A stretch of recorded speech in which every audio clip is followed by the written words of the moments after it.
Excellent. All right. So, first, we're going to cover the recent, something that just happened very recently. It actually happened yesterday with RFK Jr. So, let me jump right into that. This is episode number 24 on a different channel because, well, you know what happens. Um, we still have a strike on my other channel. Medical misinformation once again. But this is what I want to talk about here.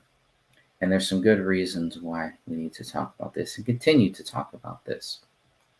This is what happened. RFK Jr., Robert F. Kennedy Jr., posted this on September 15th, 2023. And I'll just read a little bit of it here. I'm very grateful that alert and fast-acting protectors from Gavin DeBecker and Associates spotted and detained an armed man who attempted to approach me at my Hispanic Heritage speech at the Wilshire Ebel Theater in Los Angeles tonight. The man wearing two shoulder holsters with loaded pistols and spare ammunition magazines was carrying a U.S. Marshal badge on a lanyard and belt-clip federal ID. He identified himself as a member of my secret detail. He identified himself as a member of my security detail. Armed GDBA team members moved quickly to isolate and detain the man until LAPD arrived to make the arrest. I'm also grateful to LAPD for its rapid response. I'm still entertaining a hope that President Biden will allow me Secret Service protection. I am the first presidential candidate in history to whom the White House has denied a request for protection. And then here is that photo of this douchebag here. This is the guy. So I don't know what's going on. This is crazy. He's got an EMT, EMS. This looks like someone you would see at a Antifa um, or a BLM riot / protest. And thank God they got this guy because I mean this is craziness. This guy he was carrying a U.S. Marshal badge.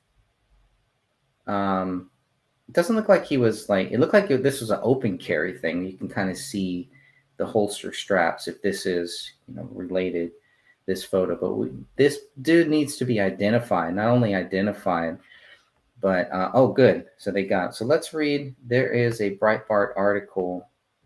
Got to read this because this is just so crazy. This is so crazy. I'm going to go to this Breitbart article, and hopefully this tab will be sharing instead of the one I have. I'll wait a few seconds to see if that's the case. It sure is. So let's read through this. I'll make this a little bit bigger because who is this guy and why would you do something very, very stupid like this? Now, obviously, if he's posing as a U.S. Marshal and he's not, that's a big deal. So this is from Breitbart, the exclusive armed man arrested at Robert F. Kennedy Jr. event in LA. Thank God. Thank God that someone is covering this too, because I haven't heard anything about this. And I'm going to play a short 3-minute clip later on of RFK Jr. talking about something similar, to some of the death threats and some of the other things that he's been dealing with. I probably should need to plug in my laptop here. And then I will read a little bit of this article. All right. Here. Okay, all plugged in. All right, let's read through this. Los Angeles, California. This is by Joel Pollack, September 15, 2023. An armed man was detained by security and later arrested by police before the start of an event with Democratic presidential contender Robert F. Kennedy Jr. on Friday evening with the Hispanic community in Los Angeles. According to sources, the man arrived at the event and claimed to be an employee by the organizers. Campaign security officials, however, did not recognize him and detained him until police arrived. The man was found to be carrying a handgun and ammunition. He will likely face charges of impersonating a police officer or federal agent and possibly unlawful possession of firearms, according to Breitbart News sources. The Kennedy campaign is sensitive to security concerns given the tragic history of the Kennedy family.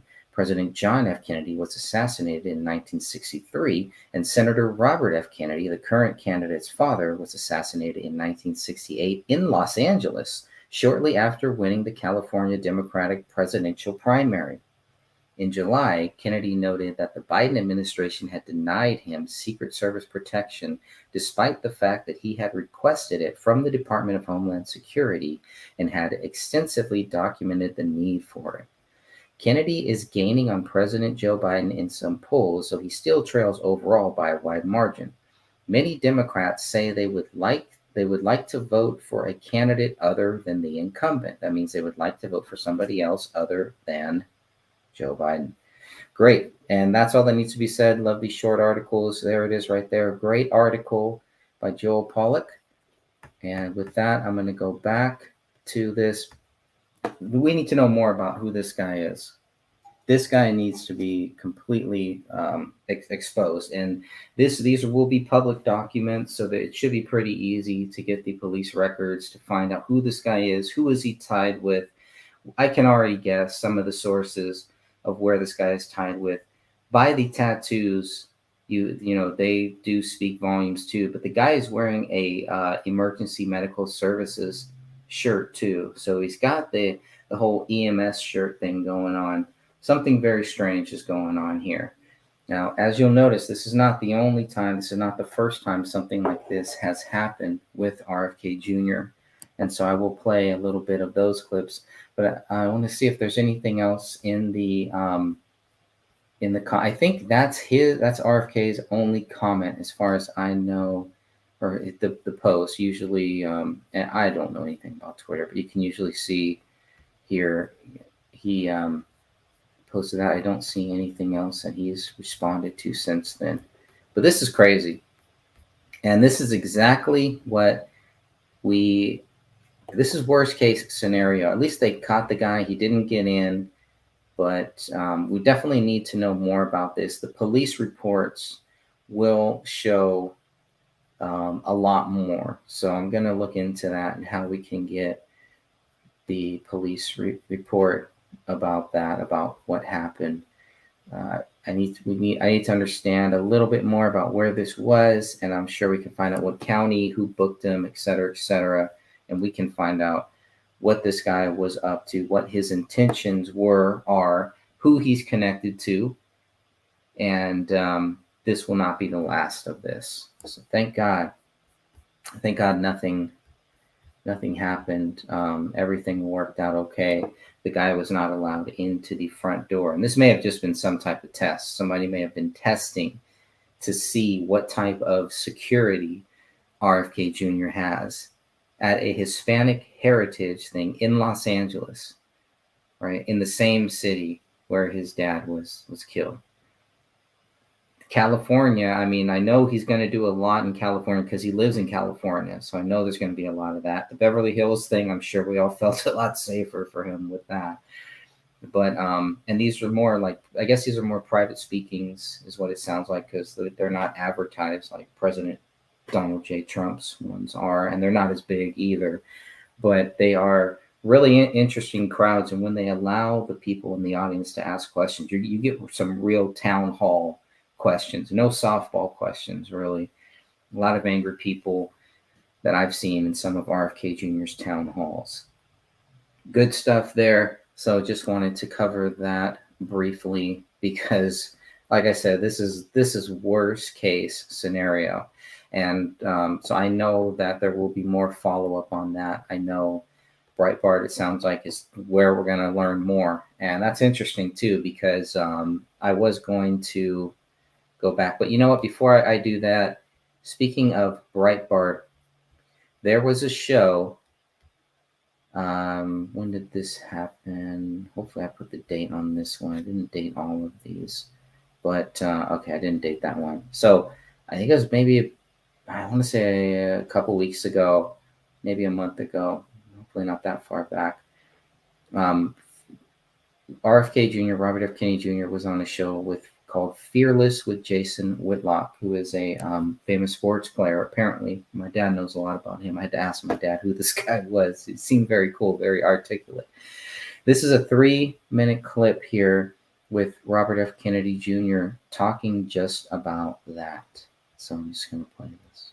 And let me move to this. I wanted to ask you, I saw 2 weeks ago, 3 weeks ago, I read it on your Twitter feed and I was like, oh my God, they won't give this man Secret Service? Are you, that's outrageous to me. Is that still the case that you're not? I was surprised about that, but because I mean, I get death threats all the time. I get, my family history is, it speaks for itself. I guess 3 weeks ago, I had a mentally ill person making the second story at my house. I had a speech that I was giving this week in South Carolina, almost shut down because of death threats. And so, clearly I should be getting it. In fact, there's never been, the media has lied about what the rules are. The media says, well, he's not entitled to Secret Service because you only get Secret Service 120 days out from the election. But what the law says is you get it 120 days out from the election automatically. And that law was passed after my father was assassinated, because originally they only gave it to once you got the nomination.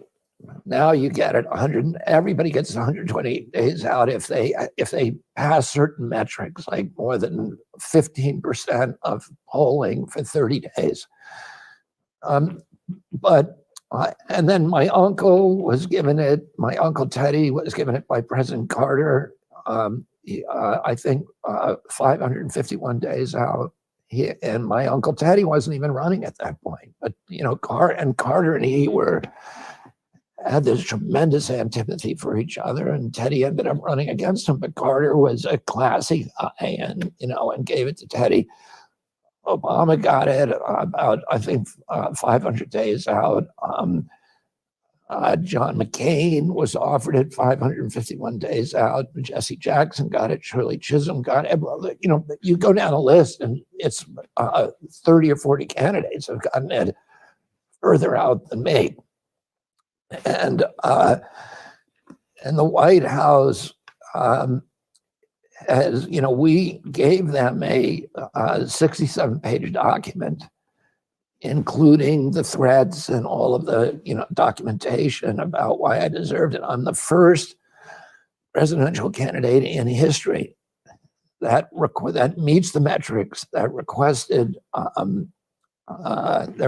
Secret Service protection and was denied. The president has the ability to give anybody Secret Service protection. John Bolton has it. There are many people who work for Hunter Biden has it. People who work for the government, or people who have associations with the government who have long ago retired and continue to get it.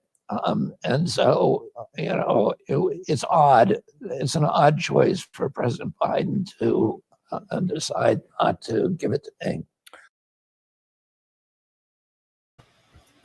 It definitely is. It definitely is a very, very odd choice. And just go back here. Yeah, it's an odd choice for him, and that's a polite way. That's a nice way of saying what some of us would like to say about all of this. It's just nuts, man. So thankfully, nothing happened. The guy never got that close to RFK. The few things, obviously, that I would like to know, and I'm sure you would too, is who is this guy? Was he? We know that he was armed. Was he concealed carry? Is he licensed to carry in the state of California? Who is he? And why is he posing as a U.S. Marshal? And then also at the same time wearing a EMS shirt with all these tattoos and everything. Like, it's gonna be pretty easy to figure out who this guy is and what was going on. So the police report is the next thing, and there should be some follow-up, because usually RFK, he doesn't talk about this stuff. He talks about it a little bit. Yeah, it's had some threats, and there's a crazy guy who made it to the second floor of my house, things like that. But that's really it. But he doesn't ever really go into detail. So for him to post this on Twitter, to me, does stand out. It makes it a little bit different, as if this was a little more serious.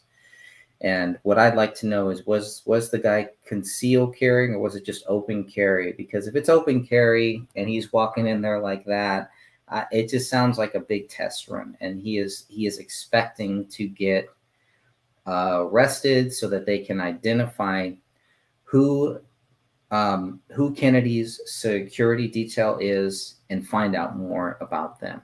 Because up until now, we haven't really heard who is guarding Kennedy at this point. Now we have names. Now they have an actual company. So does that put RFK Jr. in a compromising spot? I'm not really sure, but I'm very curious to see what they find out about this guy.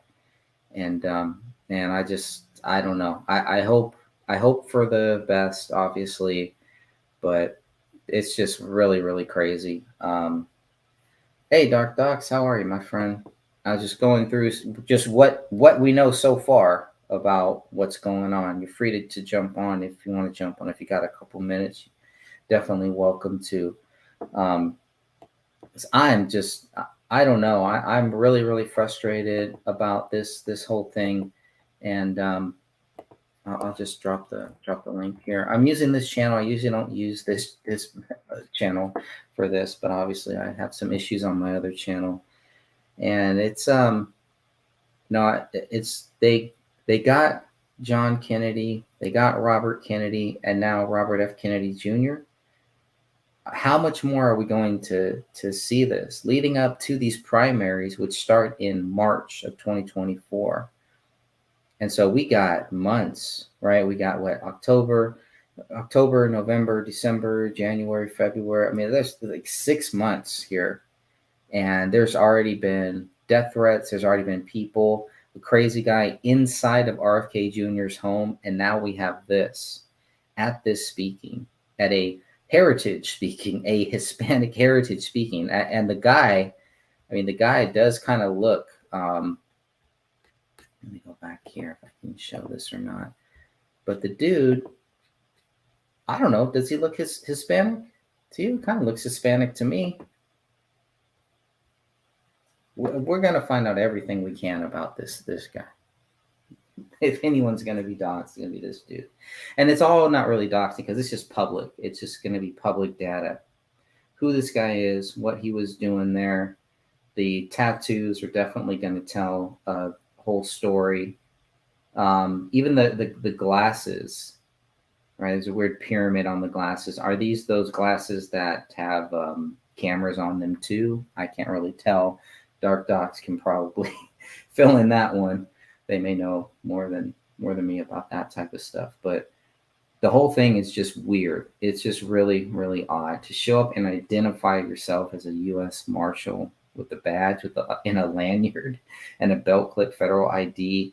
I mean, this to me just looks like your classic test run. That's what it looks like to me.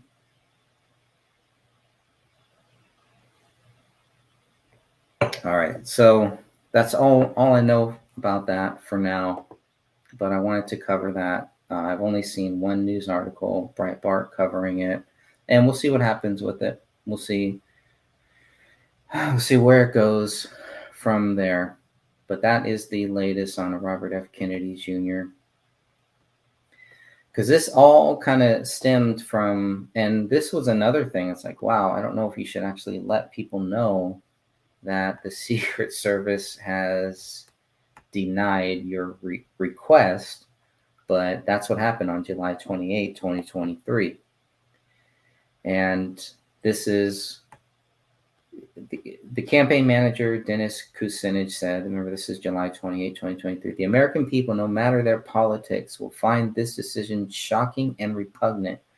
This is obviously a political decision, not a legal one. As such, this is directly on President Biden. It is absolutely implausible that the president would try to claim that he was not consulted by his cabinet secretary on a matter as sensitive as this. President Biden is now to be held responsible. President Biden is now to be held personally accountable for denying Robert F. Kennedy Jr. Secret Service protection. The Biden administration has clearly politicized the once independent Justice Department and security apparatus. All right, and before I get going too much more, I'm going to bring Christian in here. Christian, how are you, my friend? Can you hear me all right? Good timing. I just checked into a hotel. I'm doing a bit of traveling this weekend, and yeah, I saw that you were online. I don't know anything about this assassination attempt.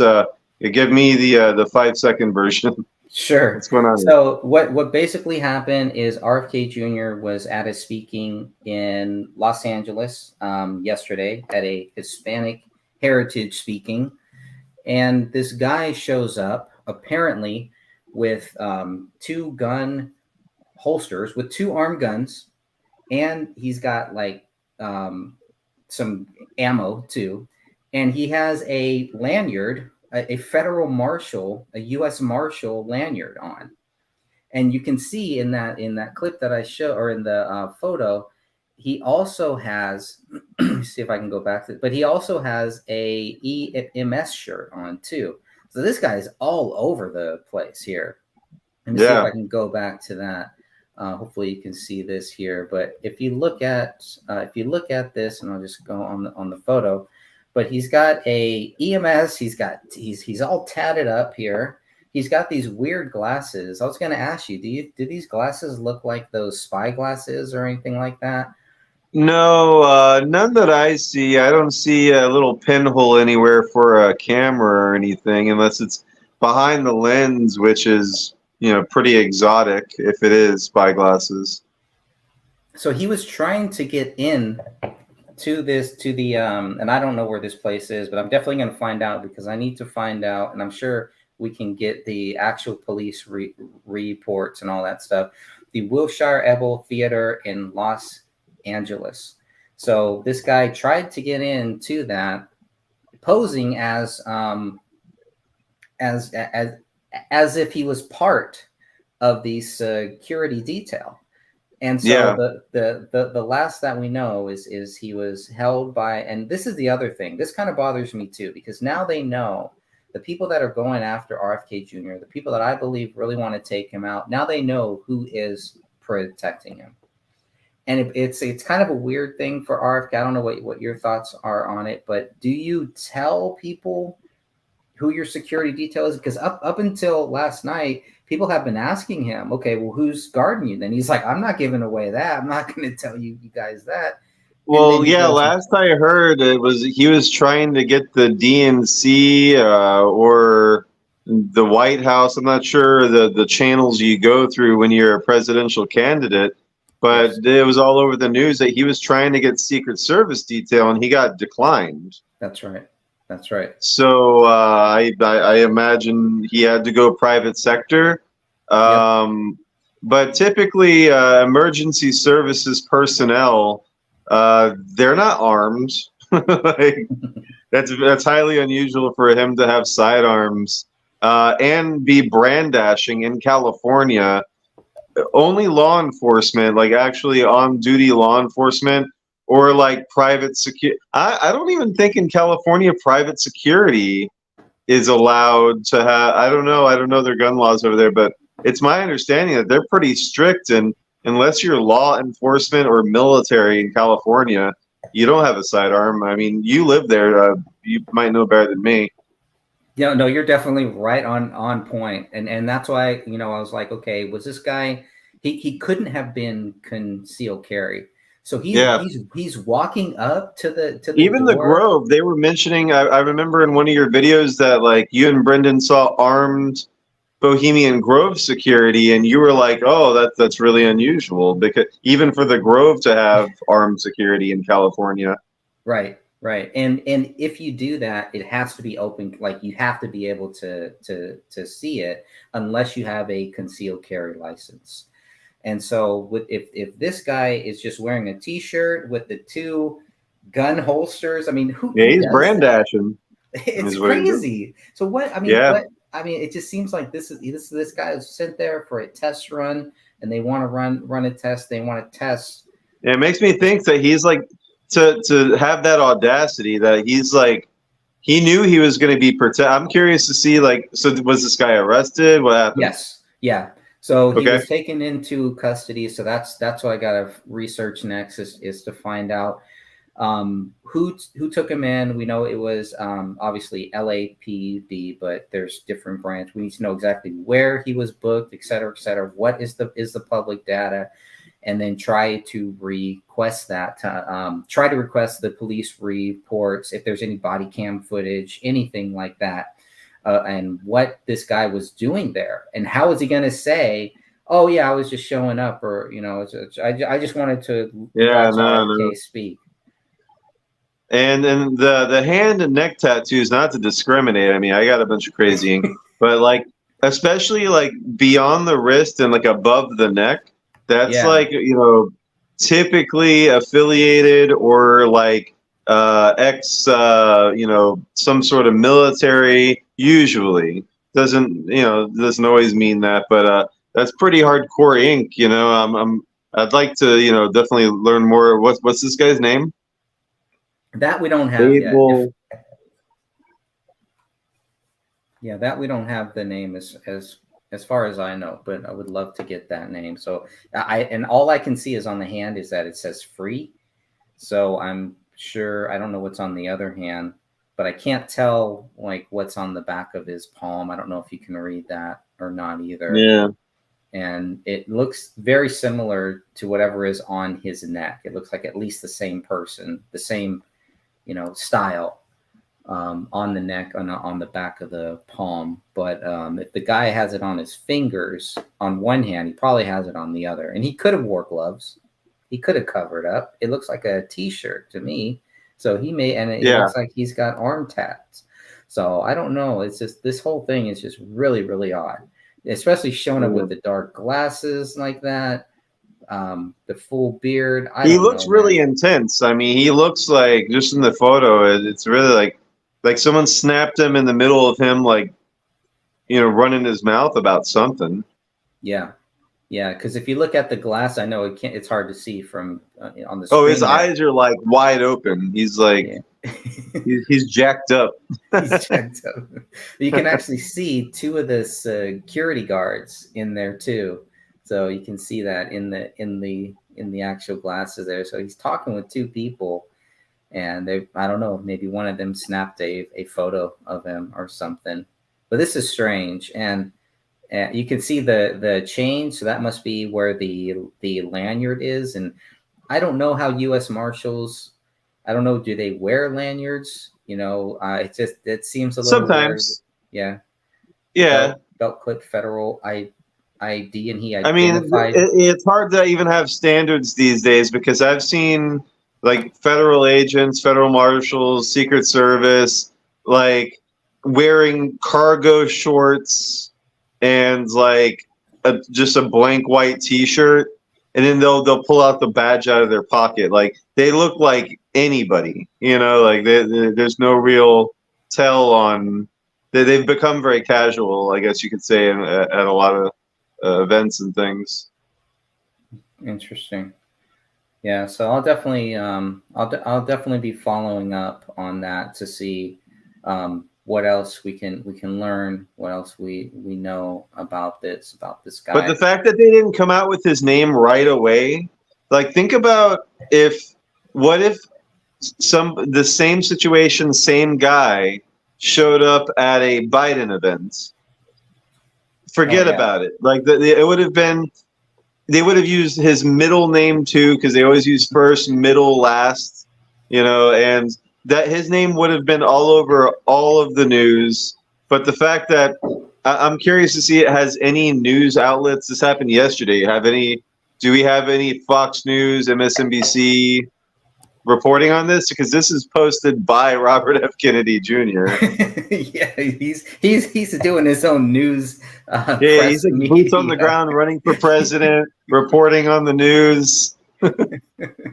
There was one, and this was actually, of course, he had to share the link. So I don't know if you know, and I haven't done this yet, but if I just run a search about what happened, maybe we'll find out more. Now here is, if you can see the screen, this guy is not. He shows that he's he's in a full. So he Yeah, has he's long sleeve tacticaled shirt out. on. He got the mustard boots on, and That's crazy with the EMS. So he's identified. He's wearing an actual EMS shirt. He has but you a can get that. I mean, you can get that at like Army surplus, right, but he's got a Goodwill, US, whatever. and you can create a US Marshal lanyard pretty much anywhere nowadays too.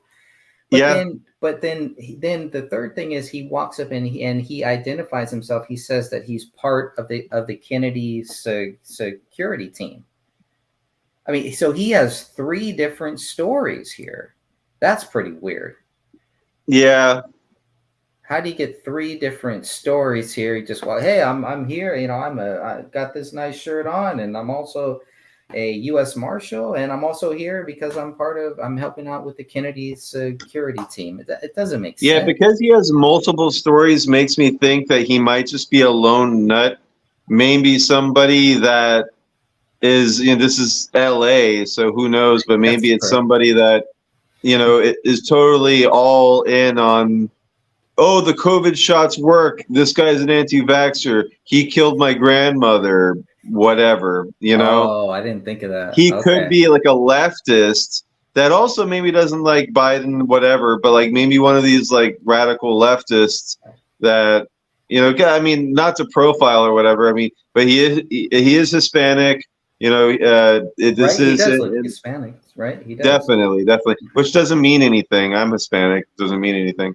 But But it's just the timing, especially with the yeah, Hispanic Heritage Month, and then yeah, this is that at one. just He's started. I speaking don't know. at that. I don't even know what that is. We're By the halfway in the way, month. as a Hispanic, and I mean, you know, you're a Fernandez. Why does Hispanic Heritage Month start like more than halfway into the month? Is it because like as Hispanics we're late for everything, so I was we gonna only get ask like you. half the month? Like Because we're always pretty much lazy, so I we'll looked just on the start Google whenever. Maps and like everybody else's month is whatever the first of the month, but ours is like what, like the 16th or something. Like no Well, one that else could has be that. that could be us trying to cheat the system, because then technically we get 2 months. You start on the 15th and we go to October 15th. So we got 2 months here. So, you know, it makes no sense. The whole Sketchy. I don't it like is it. very sketchy. The whole Getting Hispanic. a month anyway is a weird thing. I've always thought it's silly for everyone to have a month. Like relax. Yeah, it's dumb. It's really dumb. I don't need a month, you know. Let's just if Yeah. You you can keep want to it. talk, yeah, you can Oh, and then the blacks have the shortest month of the year. That's not by accident. I'd never thought of that. You're right. February. Yeah. It's the only month with 28 days. It starts on the 1st. But ours does. Yeah, at least they get a whole month. Yeah. Yeah. Oh, that's too much, man. I didn't even think about that. Mind blown here. So Yeah. so this is the only article that I was able to find here about it. But yeah, you're right. He's all camoed On out Breitbart. on Breitbart. Yeah, he's got the Tip of the backpack. spear, I tell you. It's crazy. Breitbart is, I mean, it's just weird. It just feels like, I don't know what your thoughts are on this or how closely you've been following the Kennedy Trump thing either, but it just feels like the way what RFK Jr. is doing is just, he threw a wrench in this whole plan, where it was just like, it just seemed like, it's going to be Trump and it was going to be Biden. And then here comes RFK Jr. and just is exposing the DNC left and right Yeah. without doing much, and suing Google. Well, I mean, right now. It's always good, like, you know, to have these kind of like third candidates, whether it's third party or not, because when they are going for the DNC or the RNC and they're not the guy, it exposed to that system. Bernie Sanders, example, the left, Ronald as a Republican, that, you know, they're not the establishment guys. And I'm still skeptical about RFK Jr. I like a lot that he says, But let's face it, he's a Kennedy. He's a Catholic. He said time and time again, he's for globalism. Just anti pharmaceutical industrial complex. And I like John C. Dvorak from No Agenda, his analysis. They call him Bobby the Op. That the way he sees it is that the CIA went to RFK early on during all of this when he was going to run and be like, look, these guys don't want you. Most of the deep state, most of the Democrats are for the, pharmaceutical industrial complex. CIA either killed JFK or they, a theory that John has, which I think is kind of out there, is that the mafia killed JFK, but the CIA couldn't stop it. So they had to come up with a cover up in order for them to not look like a bunch of assholes that allowed the president to get shot on their watch. So I still like the idea of George Herbert Walker Bush and Bohemian Grove and all of that, trying to get rid of JFK. He wouldn't sign Operation Northwoods with Ella Lemonster, Bay of Pigs, CIA. There's a lot of reason there. But I think at this juncture, you have the pharmaceutical industrial complex eating the CIA's lunch, because the CIA are the guys that bring in all the drugs and all that and flow them into the streets and then get all of the minorities to go into the privatized prison system. And they had a nice thing going until fentanyl came by. And now that we got the fentanyl, you got the Chinese and the pharmaceutical companies eating the CIA's lunch, because now they don't need the opium poppy operations and all of that stuff. So it's an interesting concept that the CIA is like, hey, RFK, we're sorry about your uncle. We're sorry about your dad. We'll make good, and we'll get you into we'll do our best to get you into the White House. And, you can have your big win against Pfizer and kind of the push back against all of like this, like the medical tyranny stuff and seem like a hero, when at the same time, now that those guys are out of the way, we can have business as usual and continue to bring in the heroin and stuff. I don't know. What do you think about that theory?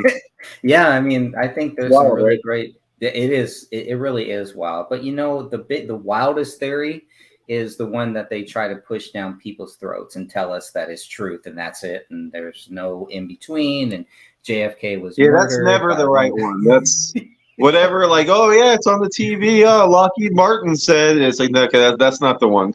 Right. I mean, it's something way weirder. And then you're gonna have a bunch of false, really, off the wall, like lasers and reptilians and stuff and whatever. I've seen a few of those. I've seen a couple of time travel ones too. So. Yeah, time travel. I love the book from the 1800s, The Last President, about Baron Trump being the last president. Yes, that's a wild. That book's legit. Like, it's old. It really? Yeah, it's a real old book. Like, where it talks about there's going to be the stolen election and so many things that actually happened were in this book, The Last President. I got to find that. I got to get a physical copy because I love books. I love reading. Yeah, I think I have the PDF. Really? Yeah. Okay. Well, if you have the PDF on darkdocs.com or just have it separately. Maybe. If not, okay. I'm going to make sure to put it up there this week. I might to read that on hard drive. Okay. And I did put the link if anybody does want to check out. There's some great being stuff shared a lot with the whole. Oh, yeah. John McAfee, when his dead man switch went off on Telegram and a bunch of shit was pouring out, that was one of the things that was shared on that Telegram group, which got kind of weird. And I was like, yeah, I got really like, QAnon-y, which I know QAnon isn't a thing. There's Q, then there's Anon, this and that. But there is QAnon because there is an op aspect, whether Q's an op or Anonymous is an op. Like it got really like super, when they start overusing the Pepe memes and stuff like that constantly, it's like You know, someone's controlling that. That's not grassroots no more. Do you think that it's kind of like the Skull and Bones? And I'm sure you, hopefully, you've seen the movie, The Good Shepherd. Have you ever seen that movie? With Oh, you get to see. oh, I think you're cutting out. That's a little awesome. bit. That's a good movie. Yeah. Yeah, it's an interesting movie, and yeah. one thing that it really made me focus on is, you know what, they like you've said this, and I know a lot of other people said that they play both sides, so they're playing both sides. They're you know, they're handling the misinformation and the disinformation to make sure. So that's why when you have then there's the malinformation, which is the most dangerous. Yeah, because that's information that's legit. It's real. Like Dark Docs is technically malinformation. I can see that. Because that's what they consider us, because it's like there's no lie. I mean, we have conjecture from time to time or satire, but it's pretty rare. Like if we say something, the evidence has been beaten to death, you know, and then, you know, we're happy to kind of go over all of it. But even though it's correct information, it's the intent behind it. And that's the problem they have with. So it's like, once they introduced that, I mean, that's it. Now that showed where they're at mentally. That they're like, we know you're right, but you're not allowed to say that. Isn't that crazy? That's when we win. That's all right. Yeah. Yeah, I had never heard that term until RFK Jr. Was at the congressional hearing, and that's what he said. Yeah, they're weaponizing it against him because they know he's right. He has the documents, you know, he has the charts, he has the studies for all of this stuff. Everything he's saying, he has folders and shit. He's ready to present at any given time. And they were like, that's really annoying to them. They don't like that at all. It was crazy. He was at a censorship hearing, and the first thing the Democrats tried to do was censor him from participating in that hearing. Then even worse, gaslight him and say, we're not trying to censor you. We're just going to make sure that you don't speak. Okay. What? All right. These guys are nuts. And he just like, for me as a Trump guy, you can see I got the Trump poster right there. You know, it's just like he is so good at just getting them to expose themselves. And I see RFK Jr. He's good at that too. He's like, man, these guys, they're exposing themselves. The DNC, like you said, what happened with Bernie Sanders, and that could have been a big part of why Hillary lost and why Trump won, because the Bernie Sanders people were like, dude, this whole thing. RFK is going to do the same thing. Of course, he's not going to get a majority of the votes. I just don't see it. But I do see him getting maybe 15 to 20%, which is enough to hurt the already. The DNC doesn't like Biden. You know, most of the Democrats think he's an embarrassment. And they all don't want to talk about it, you know, about his daily flubs and falling downstairs and falling asleep at Maui after, you know, no comment at first and then showing up 13 days later. And it's just not a good look. His son, the whole thing with Hunter Biden, I mean, that's blowing up in their faces. Ashley Biden's journal, that stuff is, they tried to brush it under the rug and call it Russian disinformation, but that's come out in the mainstream media now that, no, we were right all along. Dark Docs was right all along. The New York Post was right all along. The Hunter Biden laptop is legitimate. And, you know, we knew it because we looked through it right when we got it, when Giuliani released it to the public. And then we got even more files later on. It wasn't a complete archive, but it was a lot of it. And we have all those videos of Hunter Biden smoking crack and with underage girls and having sexual encounters while doing drugs. And why does he have the Finger Lakes tattooed on his back? That's a place where a lot of children are missing. That's an unusual thing to have tattooed on your back, especially with your family and what they're involved in. And so it goes on and on. Big guy gets 10%, all the Burisma stuff. So it's not just him being sketchy and doing drugs and the firearm, while on drugs and lying to federal agents and lying on forms and doing all that stuff. But how he was gaining money from his father's influence as vice president, and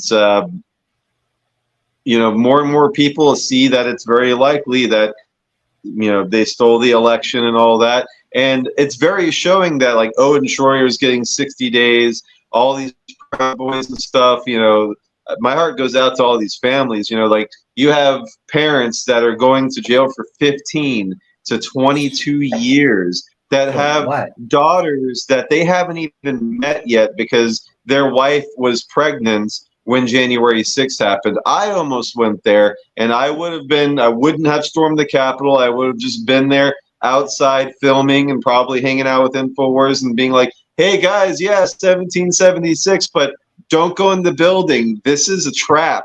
This is very obviously, I've been in protest for so long, and it's always the same flank strategy. They have all the cops that push you into one little plaza, and then they say it's illegal to be in that plaza, but they've barricaded all the ways out of it. So then they just get to arrest everybody. And then once everyone's arrested and processed, then it goes through this whole like, if it gets big enough like January 6th, then they're going to try to hit you with all this stuff. That happened 2 years ago, and here we are, almost 3 years ago, and here we are.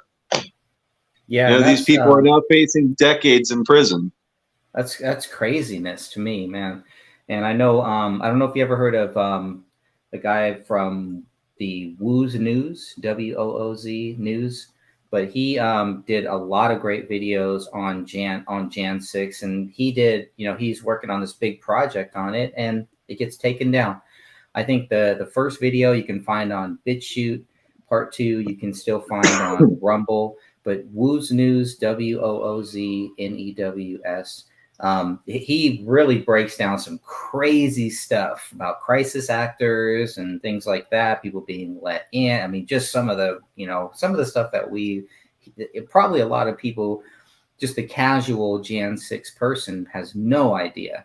And for somebody like you watch this, you're like, yeah, I've probably seen the script. I've seen them do this here. Right, but we have to keep putting this stuff out there, and we have to keep hammering. Why isn't Ray Epps behind bars? Yes. I mean, how many times do we have to bring up Ray Epps? How many times do we have to play the videos of him saying, we're going into the Capitol. I don't care. We're going to knock down this barricade and riling people up. Why are they going after Alex Jones as saying, don't go into the Capitol? It's a trap. Why are they going after Owen Schroyer? Why are they going after the Proud Boys, which were literally just there for security and to make sure that the InfoWars people and Roger Stone and everybody weren't going to be assassinated? Because that's very likely that if the Proud Boys weren't there surrounding all of the biggest figures in the resistance against the New World Order, the New World Order had operatives that were being violent. And so, I mean, we're playing a real game of chess here where, you do have kings, queens in the back row that needs to be protected by people. And that's, I think, why they're hitting those people so hard. It's not because they're racist, because they're not. They have Hispanics and blacks. It's not because they're homophobic, because they have gays and the Proud Boys and stuff like that. It's not that they're nationalists. It's because they were the line of defense. They're pretty much acting as the militia, the unarmed militia, but just the fact that they are in a defensive stance with bulletproof flak jackets and military looking outfits and things like that. They're going to go after anybody that is the front line like that, because we are essentially now being a new uprising, a new resistance that has its own paramilitary force that isn't doing it for money. They're not shills. They're doing it because this is what needs to be done in order to take back our country from these people that have stolen it from us. We, the people, are the ones who run this country. And yeah, that's not the truth anymore, but it's what is supposed to be the truth. It's what's still in the Constitution, which is still valid, that they are trying to destroy. So we just have to continue to double down, get rid of all these governors that, like in New Mexico, that's pushing for violation of the Second Amendment. She's trying to take guns away from law-abiding citizens. That's the very first thing. Mao took the guns. Stalin took the guns. Hitler took the guns. Anybody who is doing any of this kind of monkey business to take someone's country and enslave their people or kill their people, the first thing they're going to do is silence their opposition, jail their opposition, make lies about their opposition, and then they're going to go in and start trying to take the guns. So that's exactly what you're seeing here, where they are silent. It started with the deplatforming and all the censorship. YouTube, they're so weird because I haven't been able to upload anything to the Sacred Owls YouTube channel in years. And that's why the Sacred Owls YouTube channel just sits there with the content that we uploaded years ago. And we've been up, for 13 years or something. And, but yet we have very low subscribers, very low traffic. When we get more traffic on our website and those videos are embedded videos are supposed to be getting those hits, but they don't show up on YouTube. And then I logged in. I was locked out for a long time, and then I just tried to log in out of the blue to see if I could, and I was able to log in the other day for the first time in years. And I'm like, oh wow, okay, let me see if I can upload a video. I could. So I was like, all right, well, we don't have Idiocracy or Polite Company from Government-Sponsored Terrorism up on YouTube, and those are the only two songs missing. So let me go ahead and upload those. I upload them, and within a day, Idiocracy got a community guidelines violation for hate speech. Oh. And if you read those lyrics, I posted it. I wrote an article on darkdocs.com yesterday, but there's nothing in there that's hateful towards anybody. I'm just pretty much describing the film and drawing the parallels to how that's really happening in real life. But it's not trying to attack anybody. And then the funny thing was, then a couple hours later, I got a community guidelines strike for pedophile hunter rock and roll, which has been on there for years now. I think we came out with the original video for that in 2019, somewhere around there. So, I mean, it's been up there for 4 years, and now all of a sudden they have a problem with it. Interesting. So they put Idiocracy back up because they said they removed it, but it's there now, so that's good. So they said they took down Pedophile Hunter Rock and Roll 2. I just appealed that as well. And that one's for cyberbullying and targeted against targeted individuals or whatever. And fair enough, because I am saying it's going to get gory. I'm calling out names. But there's a lot of songs on YouTube and stuff like that. There's Eminem songs where he's talking about murdering other musicians and stuff, but it's okay if Eminem's doing it, right? Oh, it's satire when he has someone dressed like Trump with clown makeup and he puts a gun against his head. How is that any different than me saying that these guys are pedophiles, we hunt pedophiles, you do the math. So it's an interesting place where we're at in free speech and stuff, and it's getting kind of wild. It's getting kind of scary. And I just heard it. They're removing books from public libraries and school libraries. Anything that was from before 2005, they're getting rid of it unless it had a revised version from the publishing house. After 2005, they're donating them to Amazon was one of the things. Some of them they're just throwing them out. There was a news report that it's becoming a problem. All of the books that are simply being thrown away and being put into the landfills. That's an environmental issue for all these books to just be dumped like that.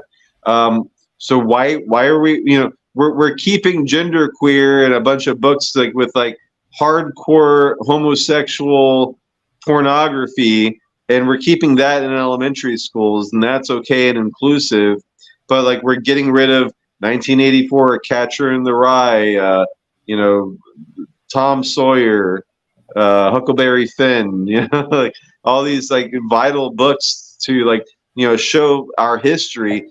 Even if something does have a rape scene, or even if something does have some racism in it, we're not going to learn about it, and we're doomed to repeat it if we don't learn from the history and we don't learn from the literature. And not all of it's terrible, and like they're also trying to, you know, just like whitewash and hide a lot of other things that, you know, might influence. Like I was actually just listening to MoFax with Adam Curry. They have a new episode that dropped about like the, you know, the beginning of hip hop, you know, which comes from rock and roll and gospel music and everything back then. But, you know, it goes back to like, you know, slave songs and things like that. And they were talking about the meaning of a lot of these slave songs, that they were actually like code for the Underground Railroad. And that shit's really inspiring. Like they were engaged in information warfare and encrypted messages in order to get their freedom, and, you know, get around like slavery and stuff. Like, why aren't we learning about that? Like that's impressive and amazing and interesting. But no, it's just like, oh, it was all bad. All white people were bad back then. And it's like, no, like there was, you know, all kinds of people helping on the Underground Railroad, and like, and let's talk about like how awesome these black people were, and, you know, and clever and using all these things. And I always assumed that they must have had something like that, but they don't talk about that in school. You know, so we're in a very dangerous place where they're rewriting history and shaping the narrative into something very toxic, very divisive, and Yeah, it's really hard to get people united. You know. Yeah, they want to take these things, and these are some things that I love about Trump and RFK Jr. is they take these same things, and it's like, let's figure out how to. And Trump needs to work on it, but he's getting better. I believe Trump is paying attention to everything RFK Jr. is doing. When I mean, just in the last year, in the last couple months since RFK Jr. said that he's running, I've seen some things that I'm like with Trump, like, he's watching what RFK Jr. is doing, because RFK Jr. is looking, how do we bring people together with these issues that you are talking about, with slavery, with the racism that is here. We don't, that the people who did all of those things to help those people back then, they don't want us to be violent now. They were trying to create something better. They weren't trying to create a violent, a revolution based on violence. You know, they were trying to help people. And this is where our country is now. We are so divided that we have on both sides, on all sides. We have all these people that are, you know, trying to get us to be violent. But I think most of the people are like, we don't want that. I got kids. I got work. I got a job. I want my family, and I want my family's family. I want all of us to have a better life. How do we fix this thing? And that's what I think. Yeah, Trump, I mean, I think the big thing is we have to have a serious, like, not just non-violent message, but also we have to have a range of civility. You know, where, for example, like the white supremacist problem that's now coming up on the right wing. You know, I mean, and I say coming up, it's been here. You know, and yes, a lot of them are feds, but let's face it, a lot of them are grassroots.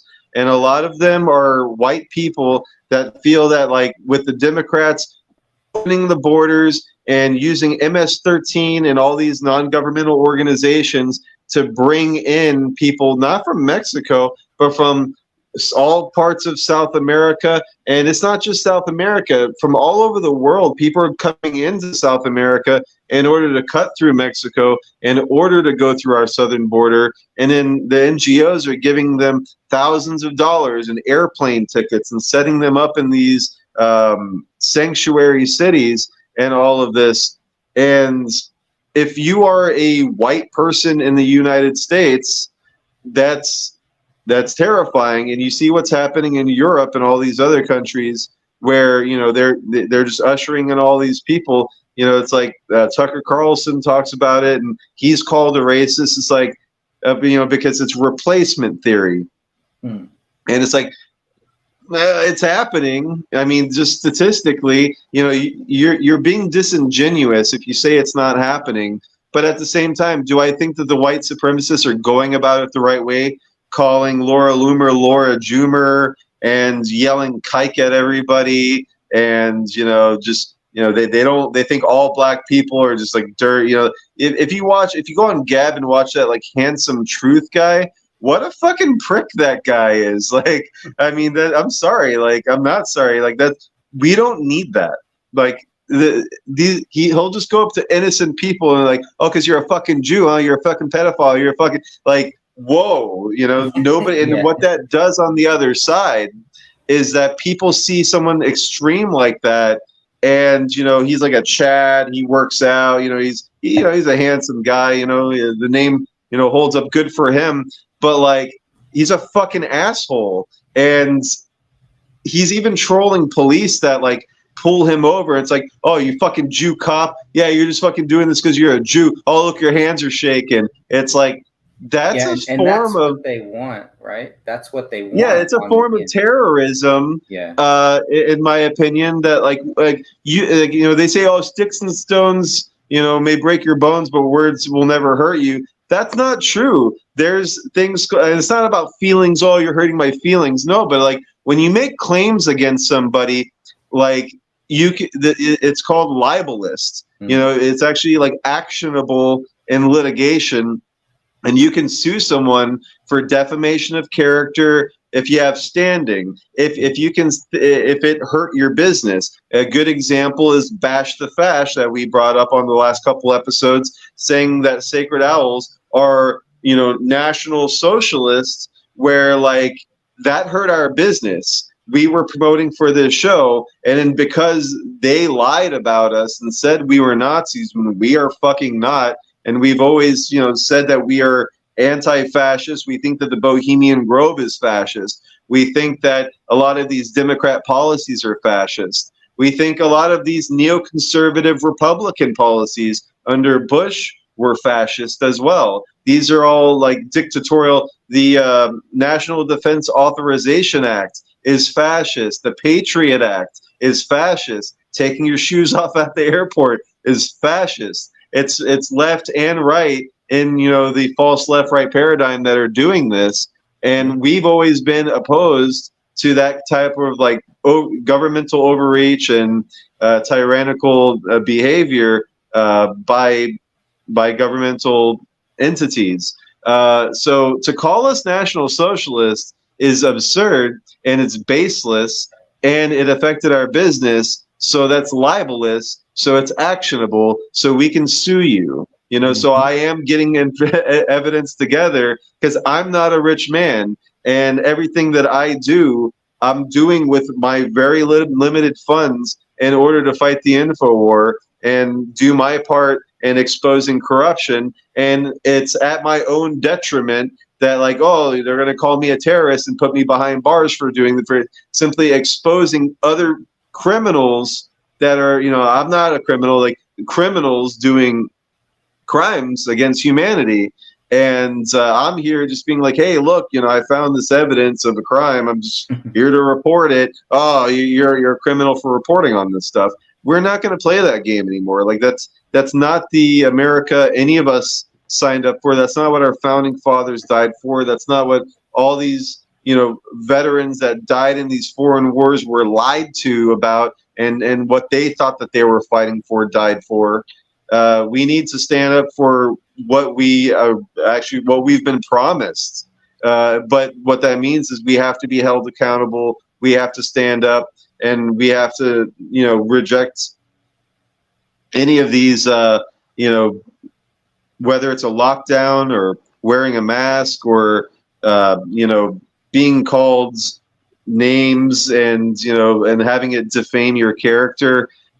We have to stand up for ourselves and be like, where does it say that? You know, you have to substantiate this, or else it's baseless, and then we will have to sue you, and it sucks, and it's a burden on us because now we have to pay for lawyers. We have to take time and build a case. We have to do all of these. We have to go out, stop what we're doing moving forward. They're doing the same thing to Trump, continuing to drag him into all of these lawsuits and stuff. At what point does Trump get to say, you know what, I'm suing all of you people for the damages of lost time in that I could have been working on my campaign. I could have been fixing the economy. I could have been doing this. I could have been doing that. But instead, and that's the annoying thing about something that I think is an injustice and needs to be corrected about our judicial system, that you can't sue somebody for lost time, but yet time is time is money.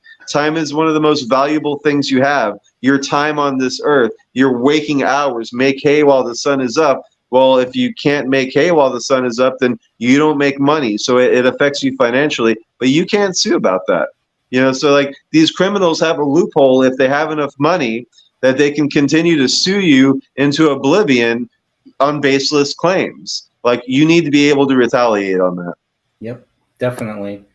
And I think Trump did with Stormy Daniels. I think he actually was able to get her to pay the lawyer fees and all that stuff or something, which was kind of petty, but right. You maybe are able to break even, but you should be able to be paid out damages on top of all of that, because right. Again, it's not just the lost time, but now moving forward, you have to refocus your whole thing, and it's exponential. There's a snowball effect to all of this. So we really need to do better. I don't even know the answer. We need to get lawyers involved that, have brass balls and they're willing to go up against these people. Well, I think that's another great thing about Robert F. Kennedy Jr. is he is a lawyer who has actually litigated against a lot of the governmental companies or governmental, people, and he's doing it right now. The main thing that he's doing is with Google right now. Let's see how that goes. Because at least right now we have a judge that has ordered the Biden administration to stop talking to Facebook, to stop telling Facebook what they should censor. I don't know if they're doing it. I don't know. It doesn't sound like they are complying with it. Same thing with Google. They're not supposed to be talking to them. The Biden administration is not supposed to be telling Google or Facebook or anybody else what they should and should not censor. And pressuring them. So there's going to be. I'm really curious to see how this whole Google case plays out with RFK Jr. because he's at the front lines and he knows how to do this stuff. He's been an environmental lawyer for a long, long time. Now I believe he's gonna be really good at pretty much making sure that your channel is protected, that my channel is. This may not work out, but at least he's trying. It's one thing that I was like, why didn't Trump just try to do something like this? While he was president, he would have had very good standing. But now it's kind of different for him because he's in the same spot with us too. And I can hear it in some of his speeches where he holds back on two very important topics. The only time that I ever get dinged and I get censored or I get a strike is for two things. I get a strike for RFK for medical misinformation, or I get a strike for Donald Trump talking about voter fraud. That's it. At least on my channel. So I going forward, I'm very curious to see what happens in these next six months. It feels like every year we say, hey, this is the last year, we only have so much time. I don't believe that. I believe we have a lot of time here. But I keep hearing Donald Trump say that he does not believe that Joe Biden is going to make it out of the gate. Out of the gate to me means that Donald Trump doesn't think that Joe Biden is going to be the one. Donald Trump does not. What do you mean out of the gate? So what I think, and I could be wrong on this because I've heard him say this 3 or 4 times, out of the gate means that Biden is not going to win the primary. He's not going to win the Democratic party primary. Now, RFK Jr. Yeah. has come out and said, look, because for a long time, I think since the beginning, it's always been New Hampshire they've always done the primaries first, and I think Iowa, but now with the Biden administration, they're changing that. They're changing it so that South Dakota goes first, and it just happens to be a state where Biden does well in. And they're also going to say that anybody that votes before the South Dakota votes, those votes will not count, which will mean that everything that RFK Jr. is doing right now in New Hampshire and in Iowa, that those delegates will not go to RFK Jr. They will default and go to Biden. This is going to be very similar to what has happened with Bernie Sanders. With votes, Bernie Sanders won the votes. He won these points, but the votes still went to Clinton. Or it's really not the votes, it's really the delegates. So understanding the primaries has also been another thing that I've been trying to wrap my head around, because the primary is really where once we get into the general and we have our two candidates, that's another thing. But getting there, now I'm really starting to see why people have always been saying this, these things are rigged. They're going to choose the person that they want. It really does seem like they want Biden. Gavin Newsom has said no. He's already made it very clear he is not running. You think Gavin's out?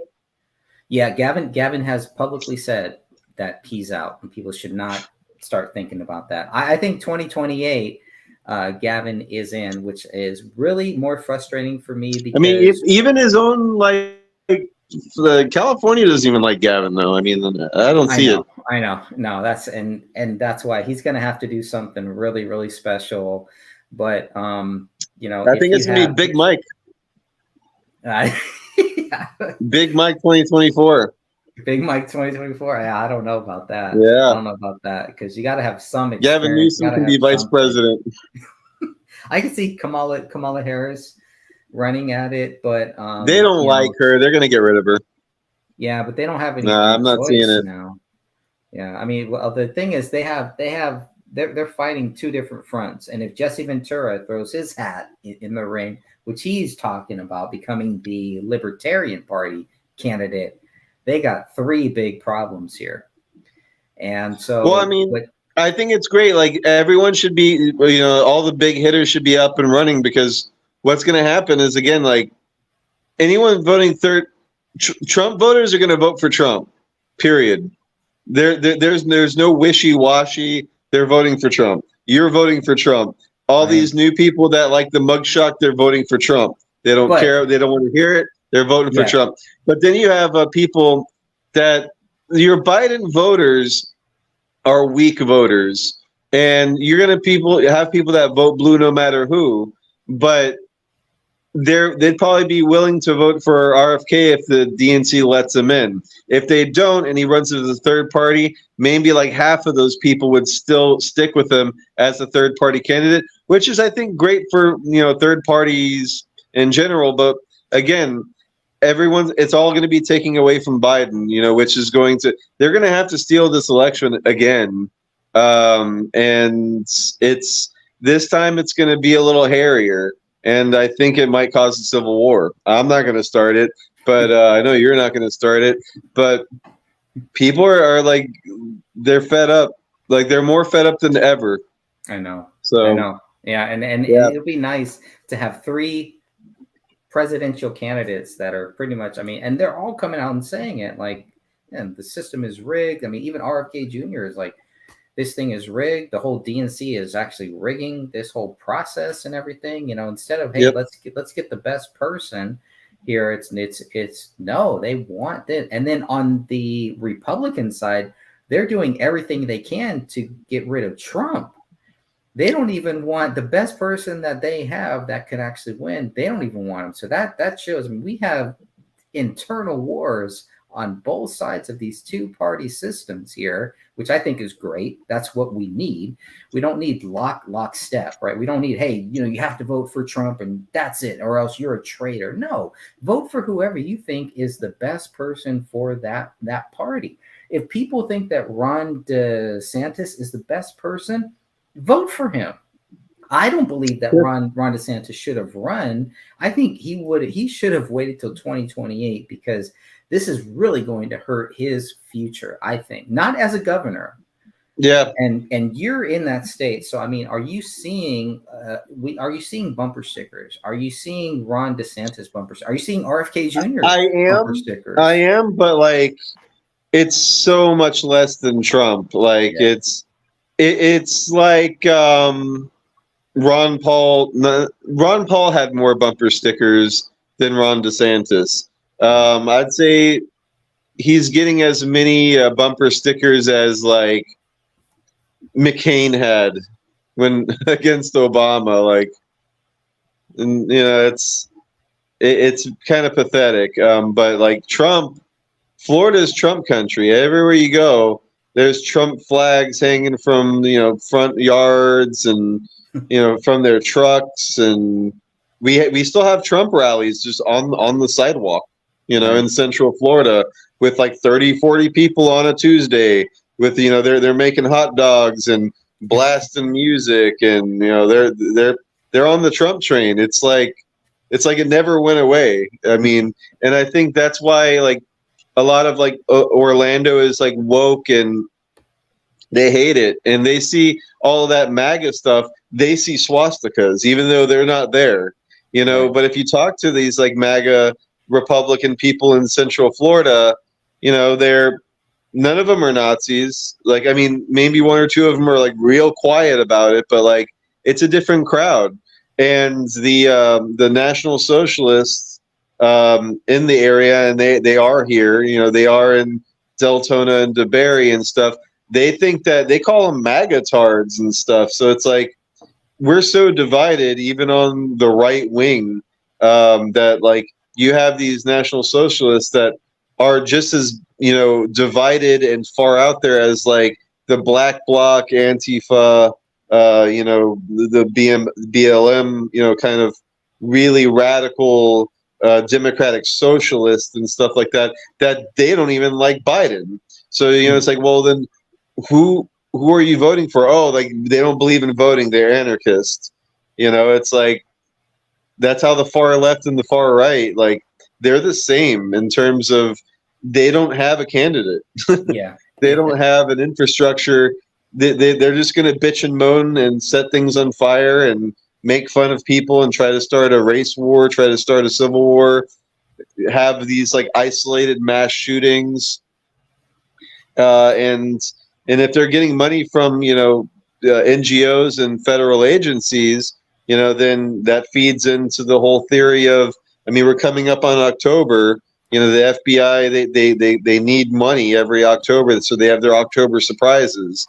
So I wouldn't be surprised if we have a false flag event, maybe here in Florida even. And like that's what that whole thing with them marching on our town and stuff was about. Because it wasn't just Central Florida people. They had groups from all around the country fly in for that random event on a weekday in Altamont Springs. Really unusual.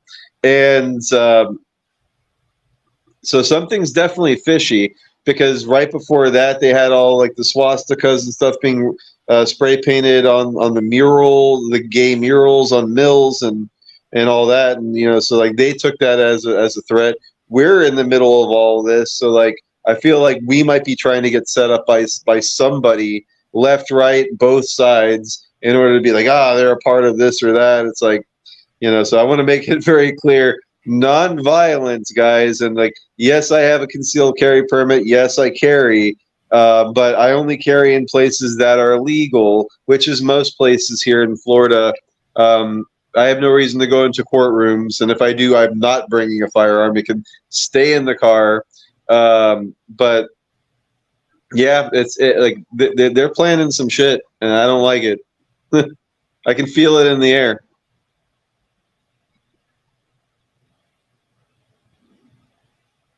Did I lose you?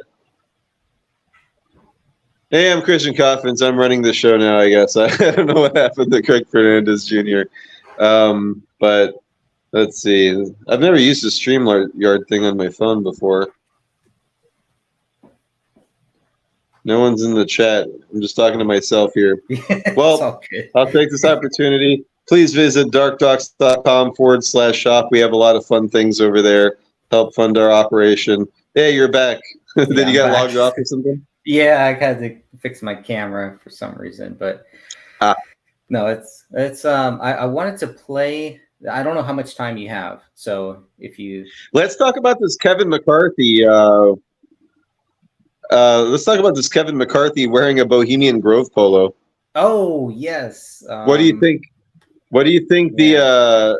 the messaging is there? Do you think he was told to do it? Do you think he was like, "What's the big deal? I could wear this," or because he was talking about the Maui fires, and this is right around the time that they're introducing articles of impeachment for Biden.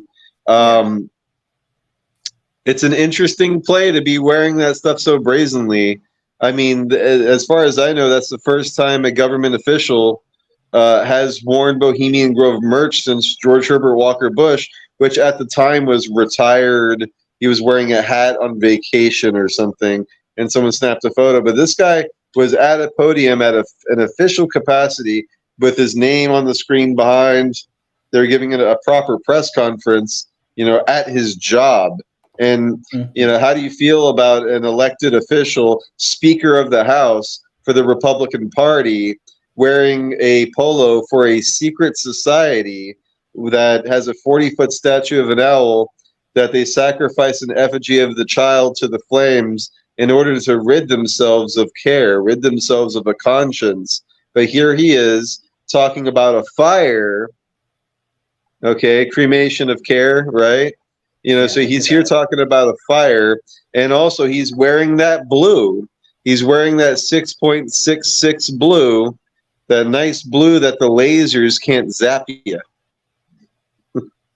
Oh, interesting. Okay, I didn't know that. I was wondering why the shirt was blue, but yeah. And there's no, I mean, what other reason could there be for that owl? That's the Bohemian Grove owl. That's their symbol right there. It's a specific owl. It was designed for the club, and it's on all of their. They only have 3 different logos, but that's the most commonly used one. I do have some older logos from like the 70s and stuff where they have a more rounded owl logo that they printed on like matches and bottles of wine, and it showed up a couple times. But over the years, this is the most iconic Bohemian Grove, Bohemian Club logo. Yeah, you see, for all you people that are confused what we're about, we have the anti-hammer and sickle, anti-pedophile, anti-socialist, anti-Bohemian Grove, anti-swastika. So yeah, we're against the far left. We're against the far right. We're not a socialist country. We're not a democracy. This is the Federal Republic. This is the United States. So anyone that's confused and wants to call us far left, far right, we're against all of this radical bullshit. Yeah. How long is this? Can I play this? Yeah, it's like only 30 seconds or something. Yeah. Okay, let me see if I can play this. So if you try to play the first one, you'll notice that the original video is not allowed to play, but I uploaded it to Rumble. You can click on the one underneath it. Oh, okay. Well, it looks like I can watch it on YouTube. And that's probably what I see what's going on here. Yeah, they make you go to YouTube to watch it. I see. And that's But I said that's to make sure stupid. that you don't get the credit for it or something. Yeah, so I uploaded it to Rumble and I put our little thumbnail in there. Okay, let me see if I can cue this up here. Man, I hate how Rumble, like, I can't, like, it. As soon as I hit play, it just starts playing. Okay. I think there's disasters and they're going to continue to be disasters. I think we could better prepare where a disaster doesn't happen. And McCarthy also made a little trip to Hawaii over the holiday weekend, visiting the wildfire-devastated communities of Maui. While there, he vowed the people of Hawaii... He's wearing it there. He's wearing it right there. There's the shirt. He's wearing it in Maui, yeah. He's wearing it in Maui. I mean, the symbolism, the why, and he's got the khakis, that's a big Bohemian Grove or Bohemian Club thing too. Got to have them khakis. He looks like he's ready to fly from Maui back to Monterey or something. You know what? I mean, it makes sense when you're flying. If you're flying from the U.S. to Hawaii, you're flying out of San Francisco, maybe Los Angeles, but like it makes sense. Yeah, he may be. He doing might have that been coming from the Grove, or he might be going to the Grove, but I bet he was coming from the Grove. He was That's there for the 2-week encampment, right?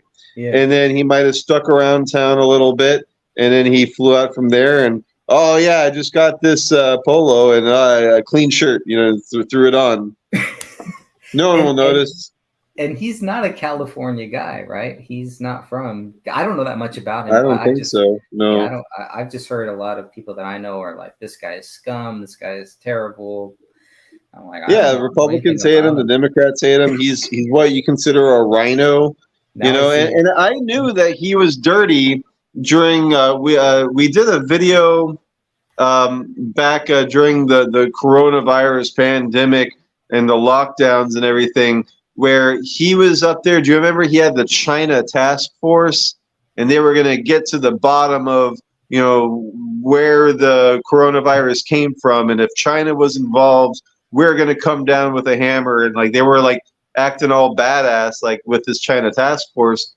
But what caught my ear was Kevin McCarthy. It's the first time I ever really like saw him doing anything like of value or any official capacity. And he said we are going to usher in a United States-led American world order. So like he didn't say New World Order, but he said an American-led world order. And we actually clipped it and put it like the Knight Rider theme under it for one of the intros of one of the Dark Docs Digest episodes, because it just sounded so unusual and like shocking. So it caught my attention, but I knew like he's talking about the New World Order. He's a globalist, so it makes perfect sense that he's a boho. Interesting. Yeah, I didn't even think about that. We play a few more minutes of. I mean, that's just too much, man. That's too much. Why would get the truth on what started the fire, why it grew out of control, why residents weren't notified faster, and what can be done in the future to prevent this type of devastation from ever happening again. What is he gonna do though? I don't think there's much that he can actually do in relation to any. I mean, I'm glad that he went out there. I think more people should. I was thinking about it's just what you do. Yeah. It's despicable that Biden. It took him 13 days. If I was working for Biden, I'd be like, you got to get out there right now. Like the day after the fires, you got to get out there. Like nothing is more important than the optics of being there as soon as you can. And then to give them only $700 per family when like that covers like a hotel for like a day there is disgusting. Meanwhile, we're giving all of this money to Ukraine. Speaking of Ukraine and World War III, have you seen the Truth Stream media video about the Ukrainian Phoenix that was unleashed at Burning Man? No, but I think you have something on your. I just published it yesterday. I just watched it. Those guys are great. I also published recently. They did a 2-part miniseries called Overlooked, which it's a deep dive analysis into how Jack Torrance from The Shining, Stanley Kubrick's adaptation of the Stephen King book The Shining, Jack Torrance is actually dull care, and that's such a crazy thing to say. But the way they tie it all together, and historically with like one of the real case studies for the Overlook Hotel is actually run by a Bohemian Grove member that had the Bohemian Club Choir come and sing at their Christmas thing, and so like just the way they tie it all together, it's a brilliant expose. Each part is about an hour and a half, 2 hours long, and it's very skillful. But yeah, if you want to play a couple seconds of that thing about the Phoenix, it's pretty riveting stuff. I want to get your opinion of it. Yeah, let me go back to that. Is that so? I'm pulling up darkdocs.com. So is there? Yeah, you can click on that. Oh, right there, right in front of me.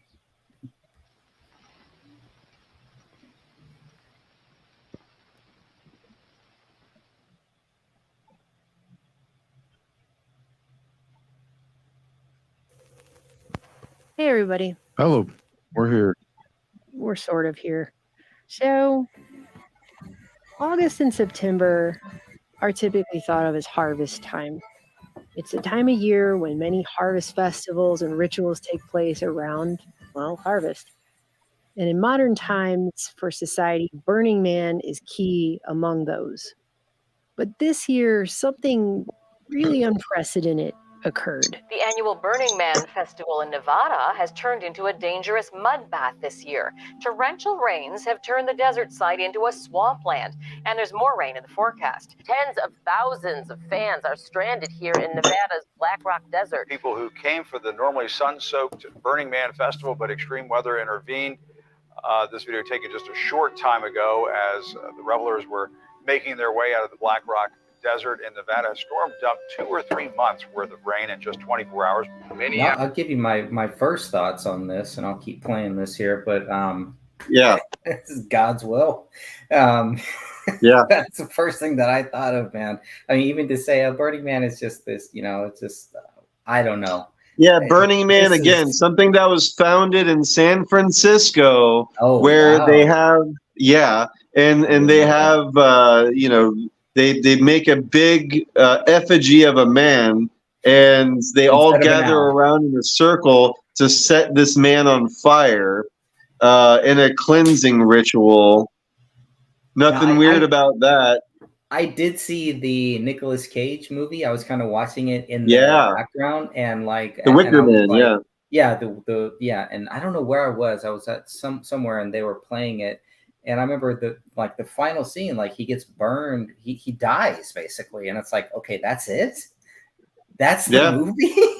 He's like, yeah, that's the movie, that's it. Okay, so it's. I mean, and now that you say that, it makes total sense. It's so much like what happens at Bohemian Grove. Interesting. Mind blown. All right. Let me know if you want me to stop this here. Hours of rain. Pretty wild story. Burning Man attendees are being told to a member of the Grove or a guest for the cremation of care.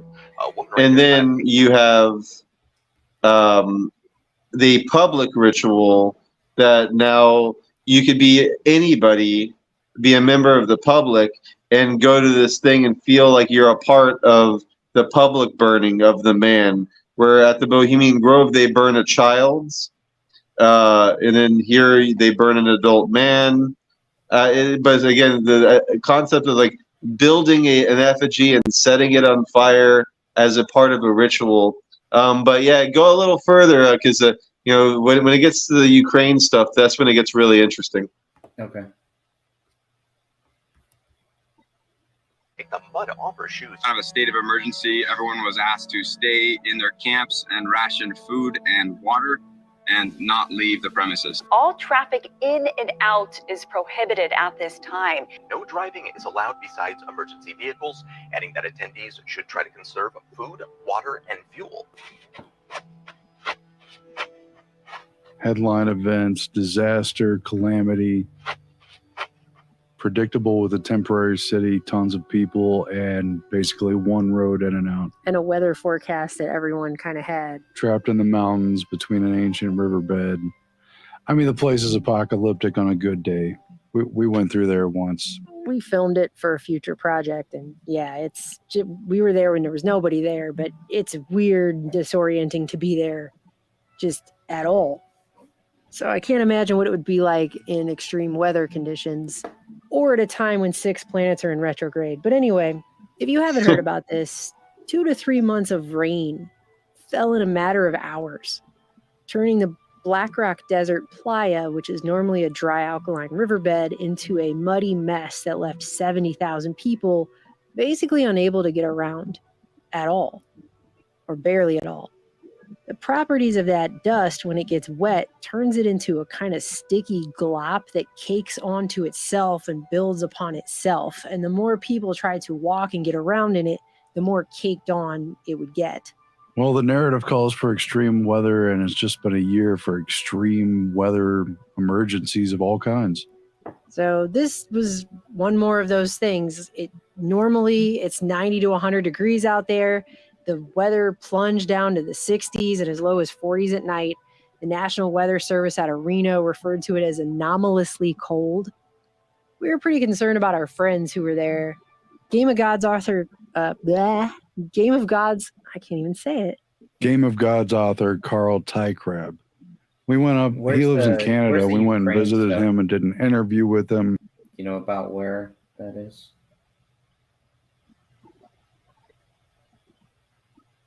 Yeah, here you go. Right there. Yeah, go back a little bit. Yeah. Oh, right here. Yes. That's been a good call. And it was in a box that was 13 foot wide and 26 foot tall that was just put out there. They didn't tell people what was in it. It was a secret until it was revealed through the fire. And articles that talked about this, like this one in CNN, don't say really who presented this sculpture of a phoenix Why for are Ukraine. people going? Oh, sorry. It just says here, this one titled Phoenix was the work of 14 artists and fabricators in both Ukraine's capital and Chicago. In the moments before Thursday's burn, audio of explosions and air raid sirens rang out around the installation while an opera singer arrived unplanned, I guess. Unplanned. It says That- unplanned. I'm sure it was very unplanned. To perform a song in Ukrainian. Like, I guess she just showed up. It was not planned. She just showed up there at that moment to sing a Ukrainian song. And they talk about how this is a rebirth for Ukraine, a cleansing fire ritual, the rebirth of Ukrainian identity. But they still don't say who presented it. They just make it sound like it's regular artists. But Just randomly. CNN obviously doesn't do a lot of, I guess, what I would call journalism, because it didn't really take me that long at all to find this article in Pravda, where it says right here, this is a Ukrainian sculpture being born through fire. It's about Ukraine and each of us and how we've become stronger than ever. Vitaly Deneha? I'm probably saying his name wrong. The founder of Come Back Alive Foundation, who is currently the Deputy Minister of Defense in Ukraine, writing about boom. this on Facebook. So Ukraine being what it is, why are Ukrainian politics taking over Burning Man of all things? I mean, something's a little bit off, a little suspect with that whole, if you ask me. I love this thing where they wrapped it in a box like it's a big mystery. And it would be, because if you saw the sculpture, you would never know that was a phoenix unless they told you. But also, so much empty propaganda has now been associated with Burning Man. What they used to do, what they originally did, because we saw the museum exhibit, you know, the founder, Harvey and everybody, it's an interesting take on the rituals that have been done throughout time. It's an interesting take on responding to the changes that are happening in our world. But the soul of that place died X number of years ago. It's been taken over by United Nations propaganda and establishment propaganda of various kinds. And now you have a very American, it's supposed to be, you know, iconoclastic and rebellious and free and licentious in the desert. And instead they're using it to project propaganda For for war. the They're establishment doing a for ritual war. for war. Did I say too much there? So inside the mystery box is just another box of empty symbolism. It's supposed to be revelatory, but I just see another empty box. And again, you wouldn't know that was a phoenix if they didn't tell you it's a phoenix. But that's also super easy symbolism. A little bit. But also, this deputy defense. What is the? And let me know if I should keep going and not. Yeah, definitely everyone should watch. You know, it's about 35 minutes. Like watch the full video. But yeah, so the deputy defense minister of the Ukrainian armed forces was there at Burning Man and filmed this and then reported it to a Ukrainian news outlet as, rebirth through fire, and promoting a war, with Ukraine on U.S. soil, and they're trying to like chalk it up as like this is a nice uniting thing. It's like, no, this is a foreign military that is engaged in propaganda on U.S. soil, and part of some weird ritual. I don't like it. I don't like it one bit. Like it seems like this is a sort of war cry, a war call. In a very hot war we're getting into with Russia, who is now aligning with China, North Korea.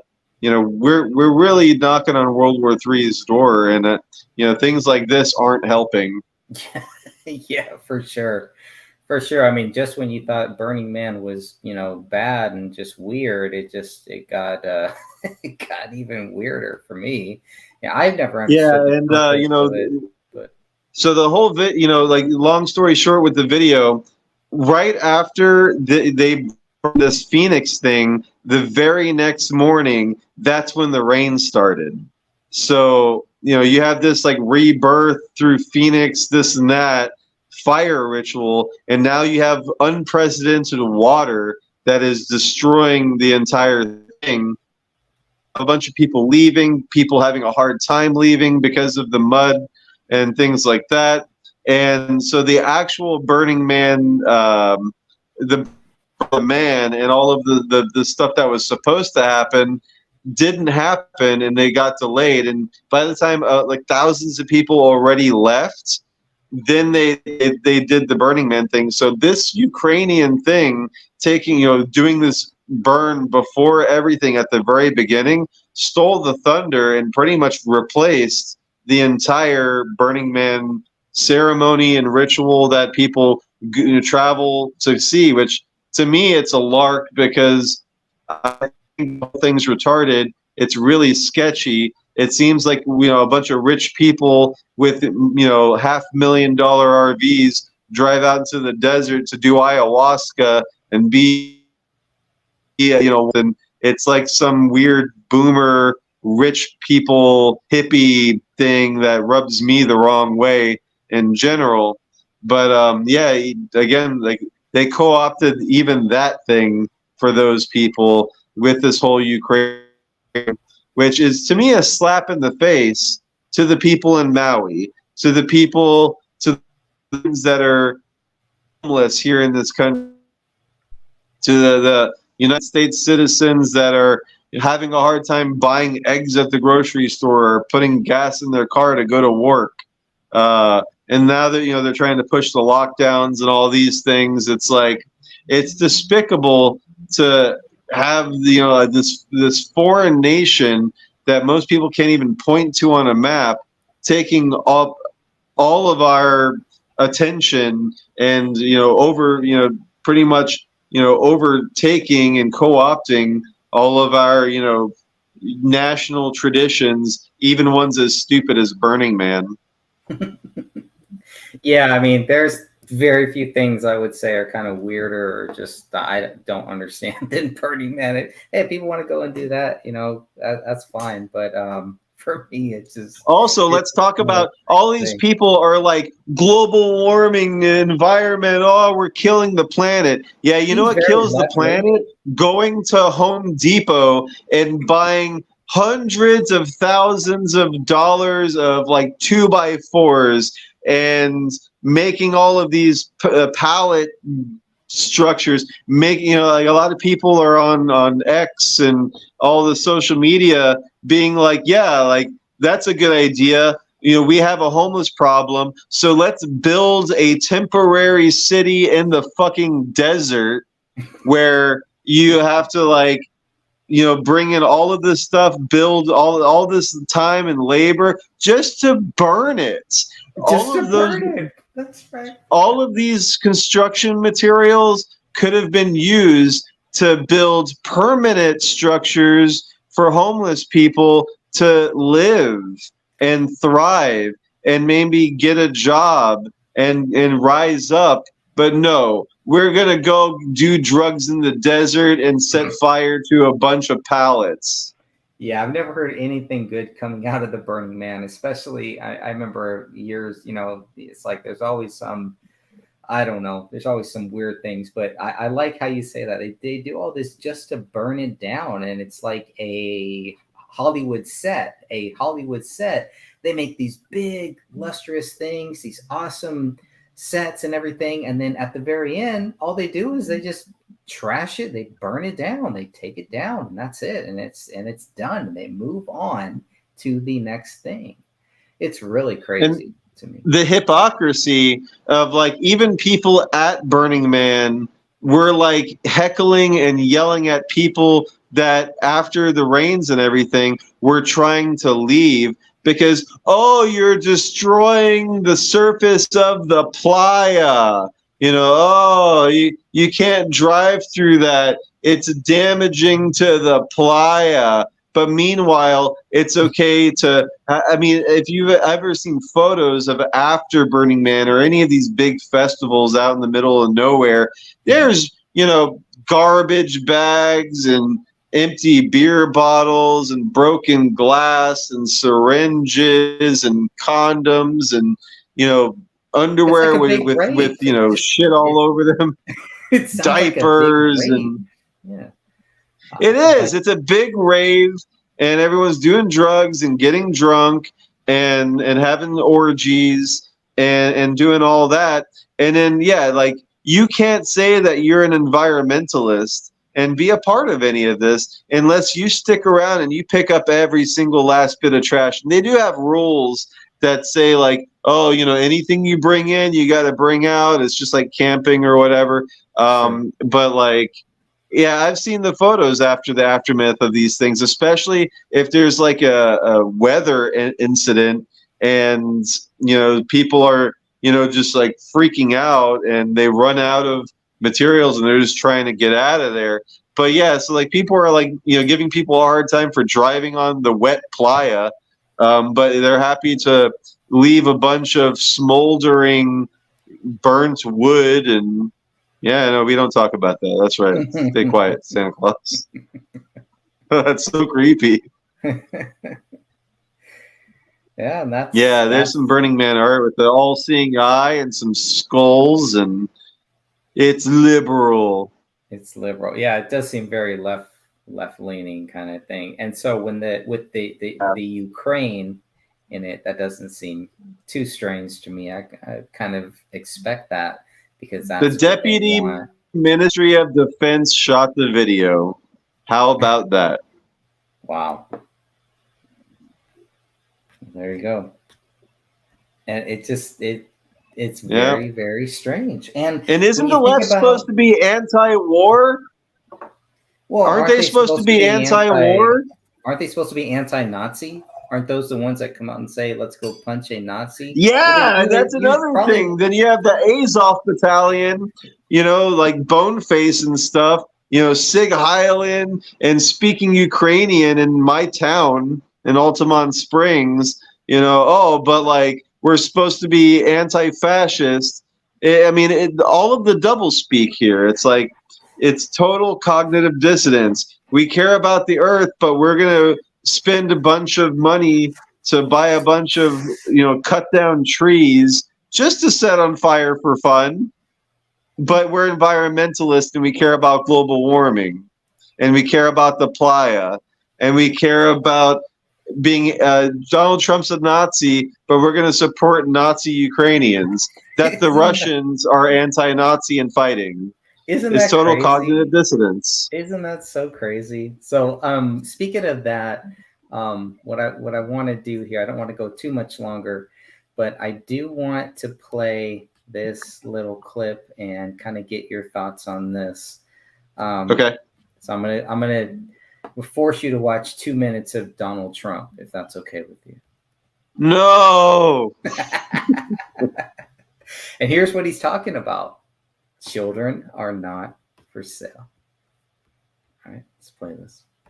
The top person from Mexico came in, just right under the president, who's a friend of mine. I mean, he's a great guy. He came in, and I said, "You're going to have to give us 28,000." She goes, "No, we will not do that." I said, "Yes, you will." And he said, "No, we will not do that." I said, "Here's the story. It was a Friday evening." I said, "On Monday morning at 7:00 in the morning, you're going to be paying a tariff or tax of 25% of every car." You know, they stole 32% of our car industry, just so you know. They send us millions of cars. Of every car and every product from Mexico into the United States, you're going to be paying a tariff. And here are the papers right here. I'm going to sign them now, but it goes into effect 7:00 on Monday morning. And he said, "May I make a phone call?" And I said, "You may." Came back in 5 minutes. "Sir, it would be our honor to put 28,000 soldiers on the border to protect you from some very bad people that are coming in." And you know, Biden gave all that stuff up. He gave up Title 42. That, you know what Title 42 was so important? To protect our country and to end the child trafficking crisis by returning all trafficked children to their families and their home countries immediately. And you know, Jim Caviezel, who's a big actor, put it very well in the movie Sound of Freedom. God's children are not for sale. He said that. God's children are not for sale. Good movie. That was a good movie, by the way. And Jim is a wonderful guy. On day one, I will sign a new executive order to cut federal funding for any school pushing critical race theory, transgender insanity, and other inappropriate racial, sexual, or political content on our children. Our children are just being absolutely, I mean, they're being harassed, and they're not old enough to know what's right. And, you know, as the children, when they do these horrible things to them, and they turn 30 at 35, they look back and they say, "Who did this to me?" Many of them, a big percentage, I think 68%. I saw some numbers, 68%. Who did this to me? Yeah. Who did it? Without parental consent? Can you believe it? Mm-hmm. I will insist on the right of every parent to send their child to the public, private, charter, or religious school of their choice. Choice. Yeah, so I just wanted to play that there quickly for you. Yeah, that's good stuff. I mean, where's the lie? Where's you know, it's interesting. He's at concernedwomen.org. Right? He's I thought he was misogynist. He hates women. That sounded like a lot of women that are supporting Trump, and they're against child sex trafficking, and they're against all these weird sexual things and racist things being taught to our children in order to destabilize us. And then touching on the trans issue, the 68%, and that's absolutely a legit statistic. A study came out that 68% of these transitioned individuals are coming out now, and they're detransitioning, and they're now suing the hospitals. There's court cases coming out now that they're winning lawsuits against these hospitals, being like, "I didn't want to transition. I didn't want to have my ovaries taken out. I didn't want my penis to be cut off and made into a fake Play-Doh vagina. And now I can't have children, and I'm suing the hospital because they talked me into it. They tried to convince me as a minor behind my parents' back that I was the opposite sex and that this would fix my depression." And, you know, a majority of these trans kids, they are already on SSRIs. They are on antidepressants and all kinds of drugs that have side effects that make you homicidal, that make you suicidal, that make you have delusions of grandeur. So you have people that are on hardcore mind-altering substances, and they're in a very suggestible state, and they have people in an authority position telling them, you're a boy, you're a girl, and this is going to fix everything, and getting them all excited. And then once they're just trying to make money off of these poor children with all of these testosterone or estrogen therapies, and then going through all the surgeries. They're making tens of thousands of dollars for each one of these procedures, while destroying these kids' life and preventing them from being able to have children and have a family and have a meaningful heterosexual sexual relationship with somebody when they get older. And that's just so unfortunate and so disgraceful, and it's such a slap in the face of God and their design of these human beings.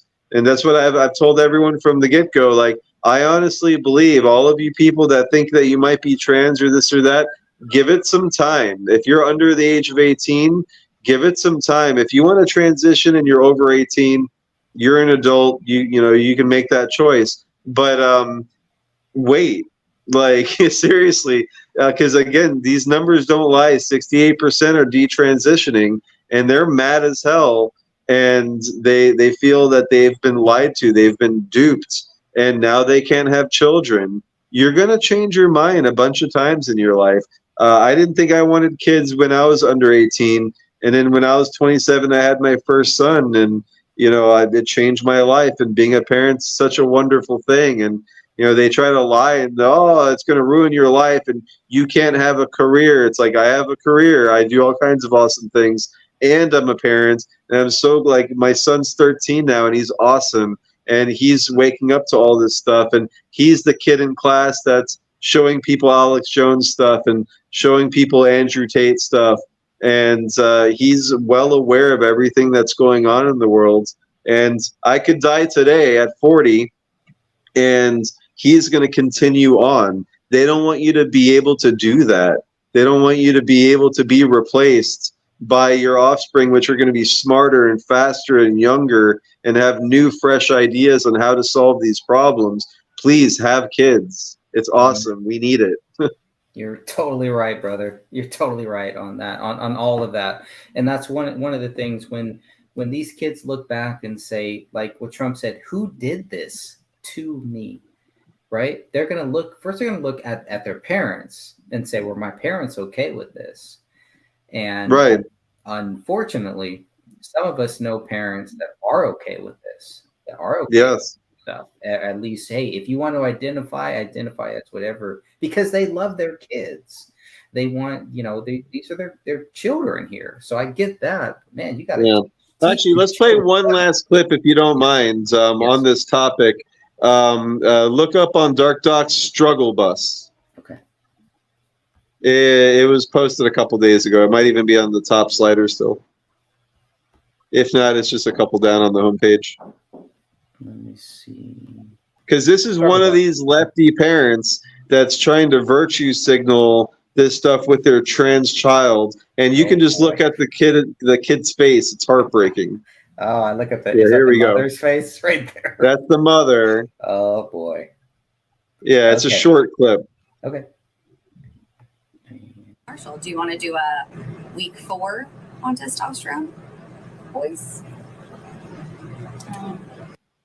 She looks so excited. That is the picture of trans joy to me. So excited. By the way, I want to say that I forget what this lady's name is here on the screen, but she is awesome. Yeah, she's on PragerU. I forget her name, but I like her videos. Yeah, she's awesome. Yeah. To be there. Actually, I'm going to start it over. Marshall, do you? Okay, highest quality. Marshall, do you want to do a week 4 on testosterone, boys? She looks so excited. That is the picture of trans joy to me. So excited to be there and talk about how wonderful, week 4 of testosterone is. Week 4, the same. How are you feeling? The same. Any effects? Anything changing? Not really. Yeah. Are we struggle busing a little bit with the injection? What are you doing putting your kid's business out on the internet anyways? You don't have answers to these questions. Why are you injecting somebody with testosterone? I have to ask the question. Why is it in almost every single scenario that I see a kid who's like transitioning? Why is it always a mother? Somebody please tell me that. Wow.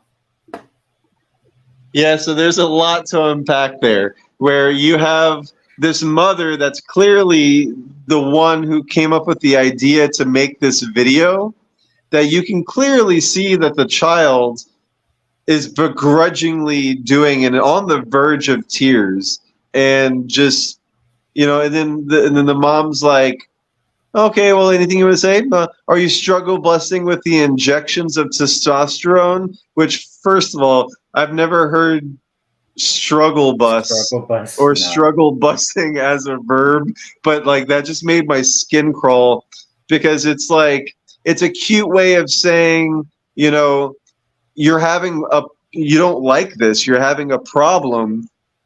Getting, injections in general are weird, and I don't like them. I don't like the idea of them. I mean, I understand, like some people might have diabetes and you got to get shots, and like now they have things that you don't need to get the shots anymore. But just injections in general, like I would never be a heroin addict of, any of the drugs or any, shooting up stuff is weird. And, What's having the age? What's the age? I don't know. It probably maybe like 13, 12. No. Maybe 14. It's hard to tell with these kids these days. Yeah, it is. The mom, but the mom looks fucking evil. I mean, she looks like she's had some injections.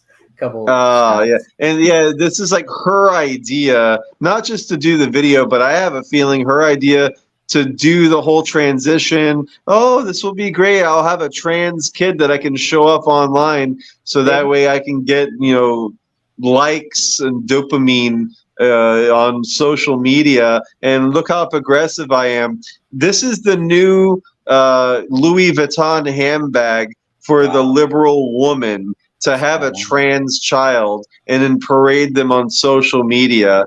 And so even, it got picked up by this woman, and, she made valid points. And now we're playing a video of her playing the video. So like, we're I guess part of the problem here, but like we have to have these conversations and dox these people. That's why we're dark docs. This is dark. This shit is This shit is demonic. And this poor child is being exploited. And I say, I'm not making trans child. I'm making fun of your mother, because I feel very sorry. You seem like a great, you could have been, you still can be a great kid. Please don't let them cut your genitals off. Say no. Like, please, stop taking the testosterone. It's going to make you weird. Is that a girl? And the other big lie and the big myth about this testosterone and estrogen, we're just putting a pause on puberty. That's not true. That's been proven false by doctors in clinical studies. There are long-term effects to putting a pause on your going through puberty, and you don't get that back.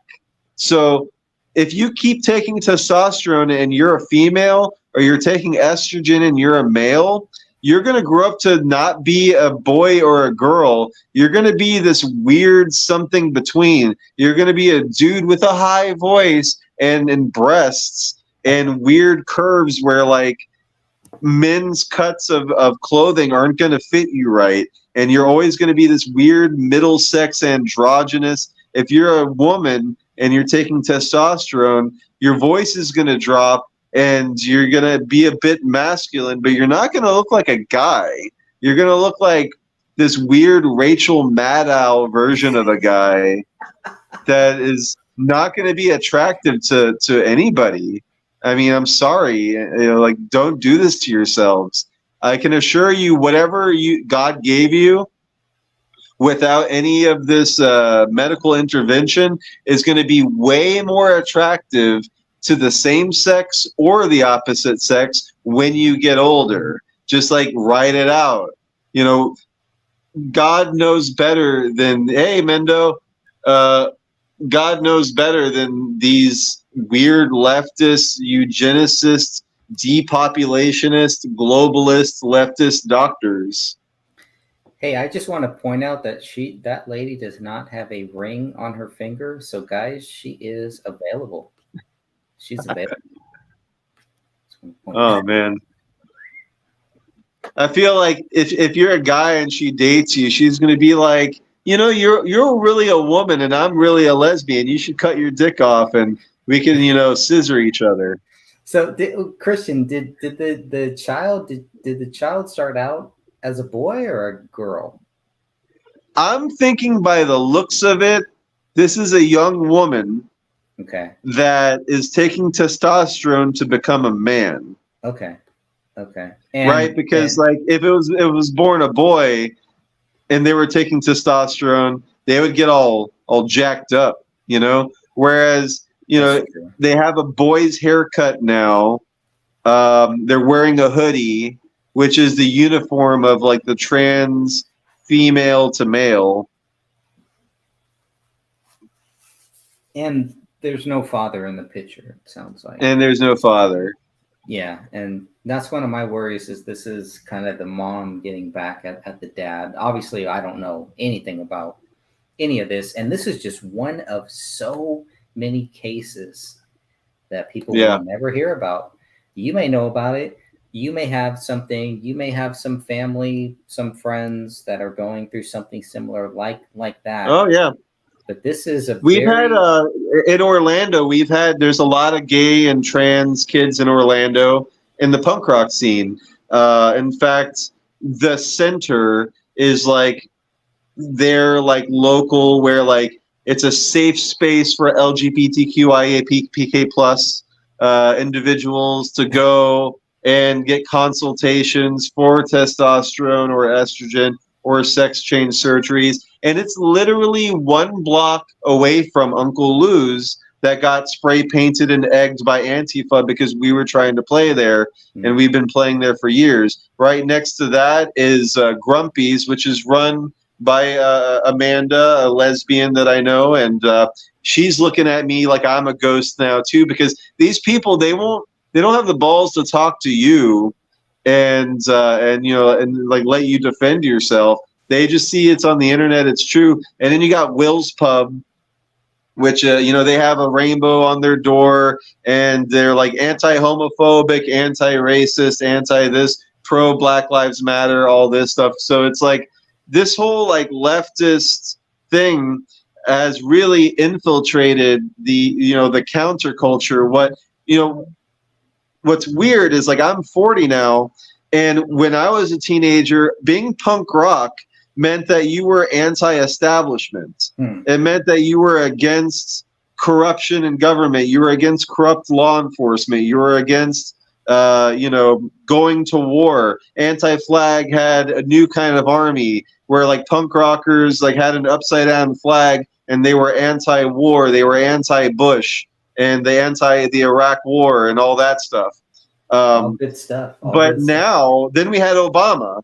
And then Obama changed everything because now, oh, well, we have a black guy in the White House, so I guess war is good because a black guy is doing it now, and he's a Democrat, and he's on Facebook, and so like now everyone's really confused, right? And then like then Trump comes in and he's a Republican.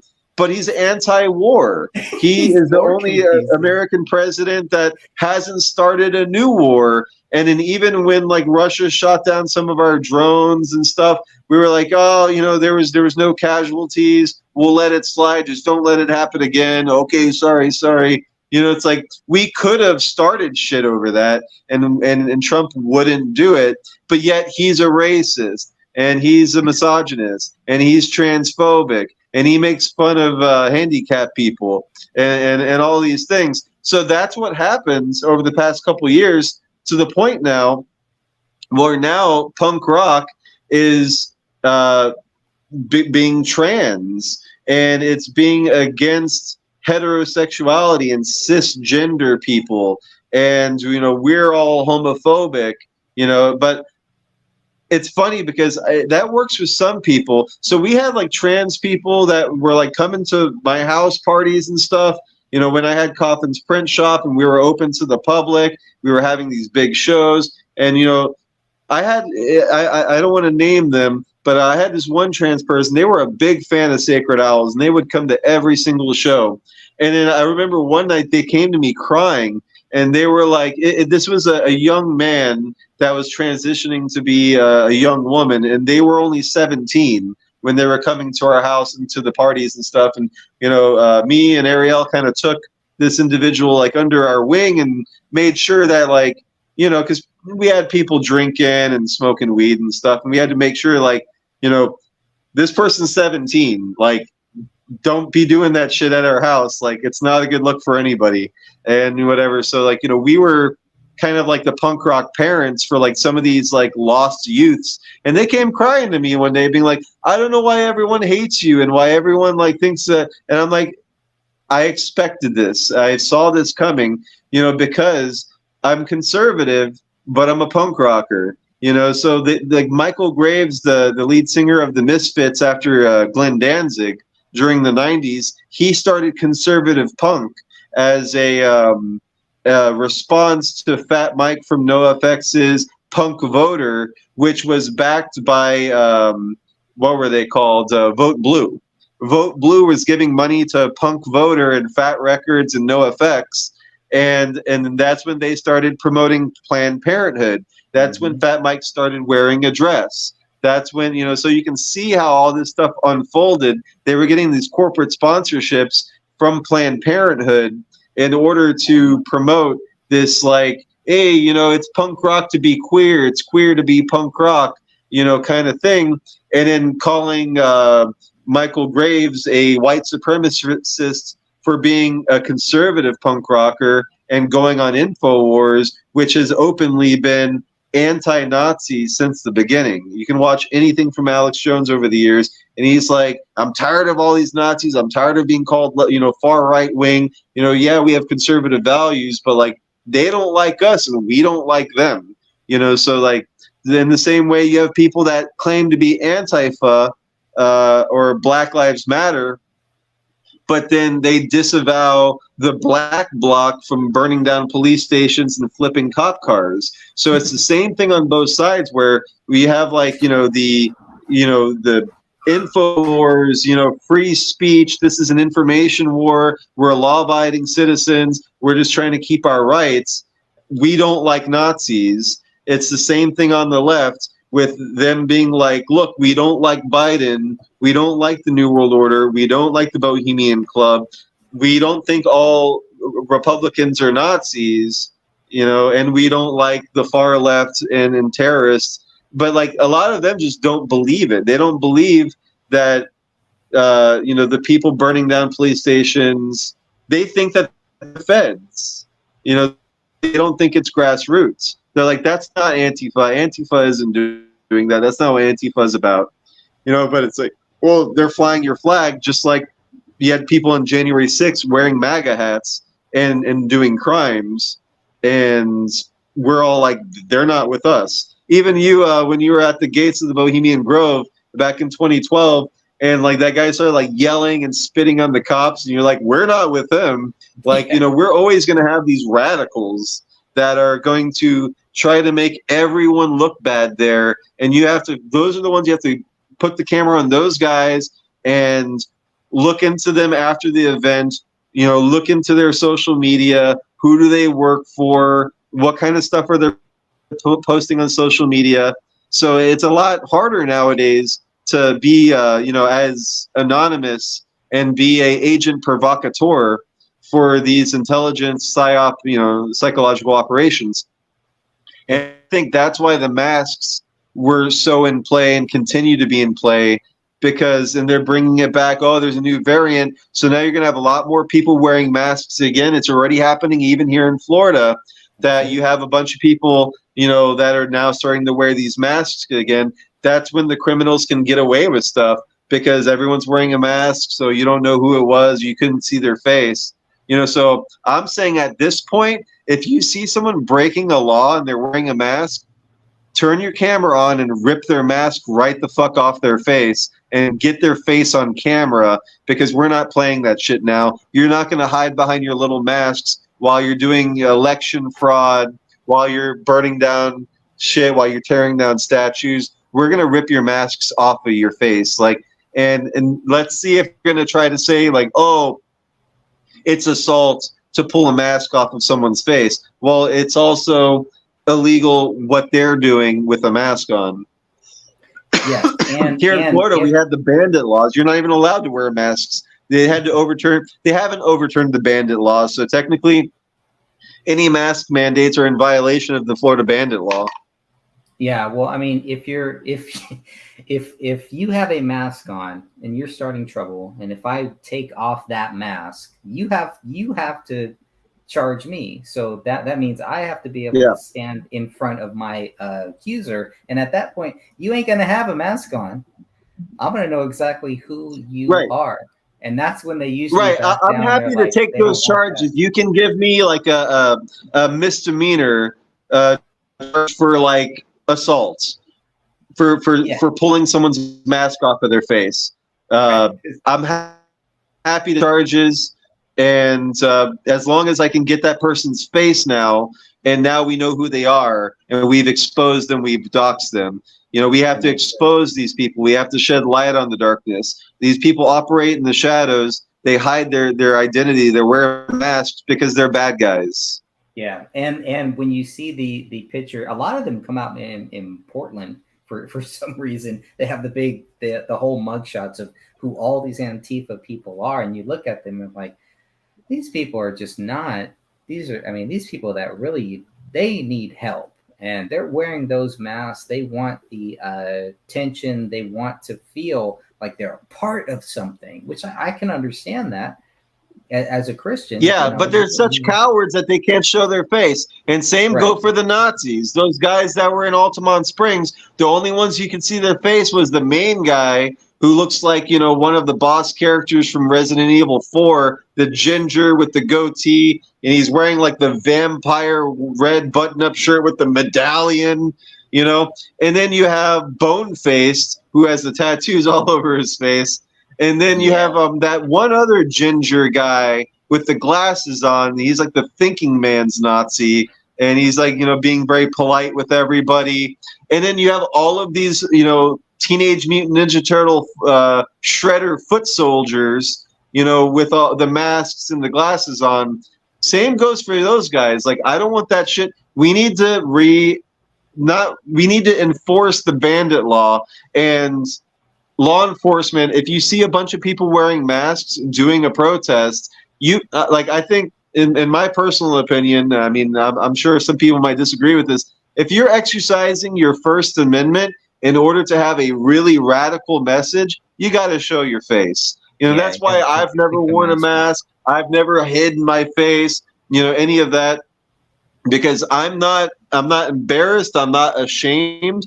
I'm not proud either, because pride is a sin. But I am willing to stand behind the message that I am talking about. I'm willing to stand up for the claims that I make, and Sacred Owl's lyrics and the message that we have, being anti-pedophile, saying that yes, they deserve the death penalty.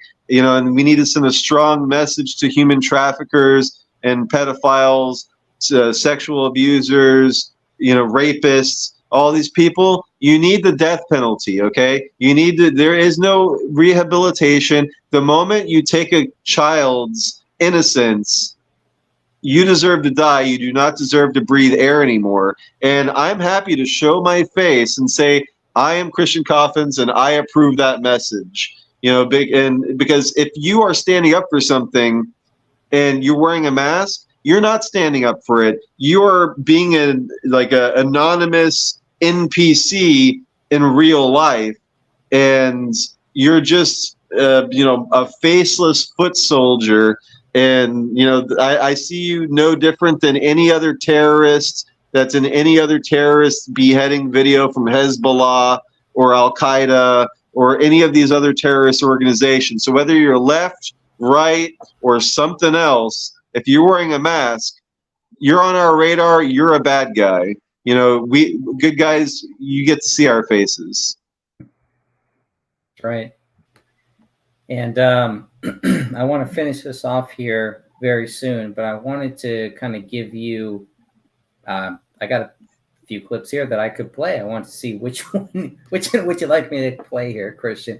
Do you want to, I'm sure you've already seen the Biden impeachment thing, the Trump racist. I wouldn't play that whole thing. We got Tucker Carlson, hot war with Russia, the debate stage, or how they plan on speeding towards assassination with Trump. Or is there another thing you'd like me to play here?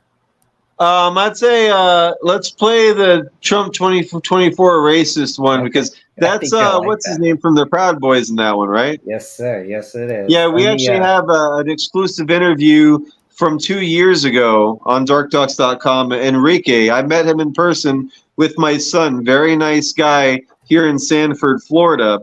And it's despicable what they're doing to him and the other Proud Boys that were literally just there as security for InfoWars, and being sentenced to, over a decade in jail, in prison for, simply just being there on January 6th. Some of them weren't even there that day, and they're still getting prison time, and it's disgusting. So, so he wasn't there.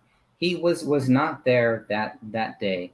We know that President Trump was telling people to stand down, that all this was peaceful, yet the speech that President Trump says, where he tells people all of this is peaceful, that is another speech that I got a strike from. That is another speech that is hard because they don't want people seeing that part of they're censoring. Just like you try to upload the video of there's, good people on both sides from Charlottesville. Yes. You can't upload that video in context where he's like, there's bad people on the left, there's bad people on the right. We had Ku Klux Klan and far right and David Duke, and I disavowed the Ku Klux Klan and racist.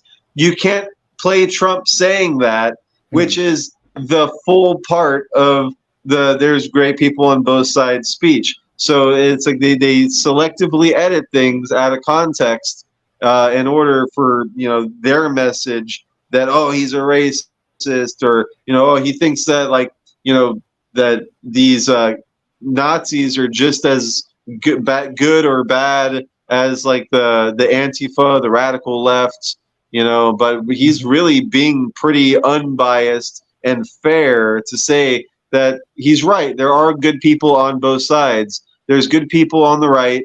There's good people on the left. And I honestly do believe that there are good socialists. There are good democratic socialists. They might be a little confused about how this country is supposed to work. We can talk about that. We can work on things. Some things in our government are socialist systems. I understand that. That's okay. We can have a conversation about that. Yeah, but there are good people on both sides. And what's wrong with that? What's wrong with having a conversation? Now, because we grew up Christian before the whole digital age, we didn't have any choice. We had to have a conversation. I would sit down at a bench, and I would sit down at a lunch table, and there'd be other kids that would come up, and we'd all be talking.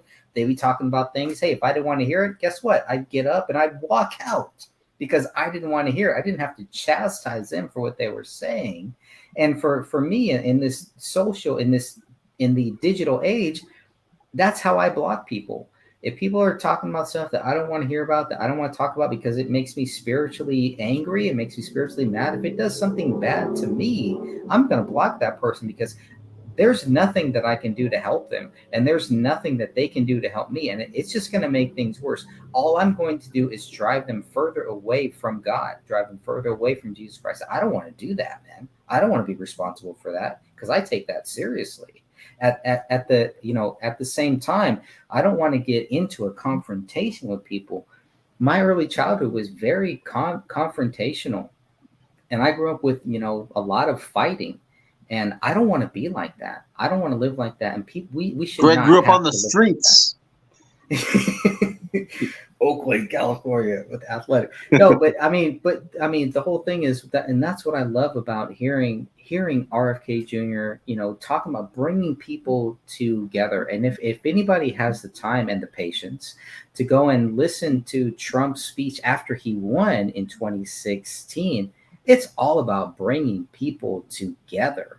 You know what I Yeah. mean? And there are some people that can do that, and at some point, it's like, you know what, man, maybe some things that I say, some things that I do, it's not going to bring people together, and I don't want to force that on other people. Why would they want to force it on me? If you believe what you want to believe, you don't need to force that on other people. Just believe it, and do it and live it, and through that light will shine, and people will see that. For me, being a Christian, I'm not going to convert people by laying things down or telling them what the Bible says or anything like that. It is about me just being the best person that I can be, and learning and struggling through it, and saying, you know what, okay, I failed here, I did good here, but learning and continually growing, but always having those things that you stand by. Be that rock and stand by those things that you truly believe in. And I'm just so sick of people they're first, one day they're like this, and they agree with this side, and then tomorrow they agree with that side, or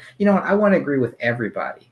Well, you know what? Yeah, I would rather that. That sounds great, but like what I see more often than not is people that are just like, yeah, my parents are Democrats, so that makes me a Democrat. That's how I was. Yeah. Or the total opposite, like, oh yeah, my parents are Republicans. They're crazy. All they do is watch Fox News. So like, I'm going to rebel against my parents and become a Democrat. And well, I think I think it's sad to say that you don't see a lot of like Democrat parents with like Republican kids. I think it's happening more now, but like, or like, most people are just checked out. They're like, I don't even like politics at all. Yeah. And that's the scariest thing, because like, just because you don't like politics doesn't mean politics likes you. Politics is going to use you. Politics isn't going anywhere. Just because you don't like it doesn't mean it just disappears. That's right. It's going to continue politicking against you. And if you're not aware of what's going on because it upsets you, then you're at a disadvantage. It's like, I don't like politics. People are like, oh, you must really like politics. You talk about politics. I hate politics. I hate politicians. I hate these systems. I don't want anything to do with any of this. This is all annoying and frustrating and unnecessary bureaucracy. But if I don't understand how things work, if I don't understand how to talk to law enforcement, if I don't understand how to do what we do of, researching this stuff, vetting information, looking at multiple sources, having these conversations, we're at a great disadvantage. And most people are, that they are at the mercy of everyone around them. They're no different than those people at Burning Man that, like, if it rains too hard, they're stuck and they have to, ration their food and water, or else they might die. That's how we are on a bigger scale worldwide, that like month to month, paycheck to paycheck, if you're not saving some money and then diversifying, investing in different things, buying land and starting to homestead and build your own infrastructure, invest in solar panels, invest in batteries, invest in gas powered generators, learn how to, work with tools, learn how to farm. If you're not doing this stuff, you're screwed, because shit is going to hit the fan in our lifetime. I honestly believe that. It might happen sooner than later. These people are desperate, and they're dangerous, and they're destructive. And if you're not prepared for the worst, if you don't have firearms now and ammo now and a backpack with like a week's worth of clothes now, get it. You might not be ready. Yeah. All right. Well, let me play this here. I'm going to play this on racism. I'm going to try to reconnect my camera once again. All right. And then, but yeah, stay tuned here. I'll play this and let's talk I'm about here to racism. support President Trump. You want to know why I'm here to support President Trump? Because they done did black men like this for decades, make up charges and put them. So I know Trump is innocent. I support Trump against this corrupt, two-tiered justice system. That's why I'm here to show my support as a black man for Trump. And I'm wearing my shirt, Niggas for Trump 2024, and I mean that. What do you think about the indictments? Oh, it's a bunch of bullshit. It's going around the country. You know, Fannie Willis, she went to school with my sister. She full of shit. She was full of shit then. So she's a puppet for the white liberal and that is controlling everything. She's in front, but the white liberal back there pulling those strings, telling her what to do. That's what I think about her, making a fool of herself. Do you think it's going to help his election? Of course it is. It's going to elevate him all the way. I think we should make Trump king. That's how I feel. We should make him king. Wouldn't that be like kind of like communistic? No, that's nowhere near communist. Now, we just going to make him king, but we still got our freedoms and rights and everything. He for that. Yeah, Trump for king 2024. That's actually my URL. I own that URL. You own that URL? Can I get your name? Really? Oh, my name is Niggas for Trump 2024. I can't Derek write Gibson, a That's former my nigga. former I can't write that on candidate. Twitter. I'm a former candidate for New York State Governor. Derek Gibson, look me up. What? Nigga, I'm there. I live up to it too, boy. I can scrap too, but I can get down, boy. Not better, I can. I got a proven track record. Oh, you want to try me out? Try to take this shirt off. I'll give you some. Lead everybody off the roadway. Have you ever heard this president say one negative thing about white supremacists? Have you ever heard it? I totally disavow the Ku Klux Klan. I totally disavow David Duke. You wouldn't even condemn David Duke, for God's sake. Well, you've got David Duke just joined, a bigot, a racist, a problem. I mean, this is not exactly the people you want in your party. I got back in this race because of what happened in Charlottesville. People coming out of the woods carrying torches, their veins bulging, and a young woman gets killed resisting the hate and violence, and the president gets asked to comment on it. What's he say? He says they're very fine people on both sides. And you had some very bad people in that group, but you also had people that were very fine people on both sides. And I'm not talking about the neo-Nazis and the white nationalists, because they should be condemned totally. Are you willing tonight to condemn white supremacists and militia groups?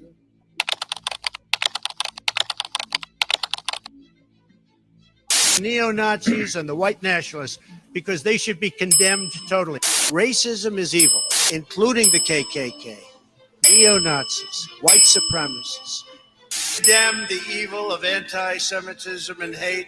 Our nation must condemn racism, bigotry, and white supremacy. There be no tolerance for anti-Semitism in America or for any form of religious or racial hatred or prejudice. Must never ignore the vile poison of anti-Semitism or those who spread its venomous creed. How many times do I have to reject? I've rejected David Duke. I've rejected the KKK, the Ku Klux Klan. From the time I'm 5 years old, I rejected them. David Duke is saying to his supporters and followers, vote for Donald Trump. White supremacists are saying, do you want those votes? No, I don't want them, and I don't want him to say it. I don't like any group of hate. Hate groups are not for me. You've got David Duke just joined, a bigot, a racist, a problem. David Duke endorsement? Okay. All right. I disavow, okay? Let me be clear again. I condemn the KKK. I condemn all white supremacists. I condemn the Proud Boys. Trump's campaign told CBS News this publication is repulsive and their views do not represent the tens of millions of Americans who are uniting behind our campaign. I'm not looking Would you repudiate David Duke? Sure. When we looked at it and looked at the question, I disavowed David Duke. So I disavowed David Duke all weekend long on Facebook, on Twitter, and obviously it's never enough. I totally disavow the Ku Klux Klan. I totally disavow David Duke, Ku Klux Klan, which obviously I'm going to disavow. You want white supremacists to vote for you? No, I don't. Not at all. How many times do I have to reject?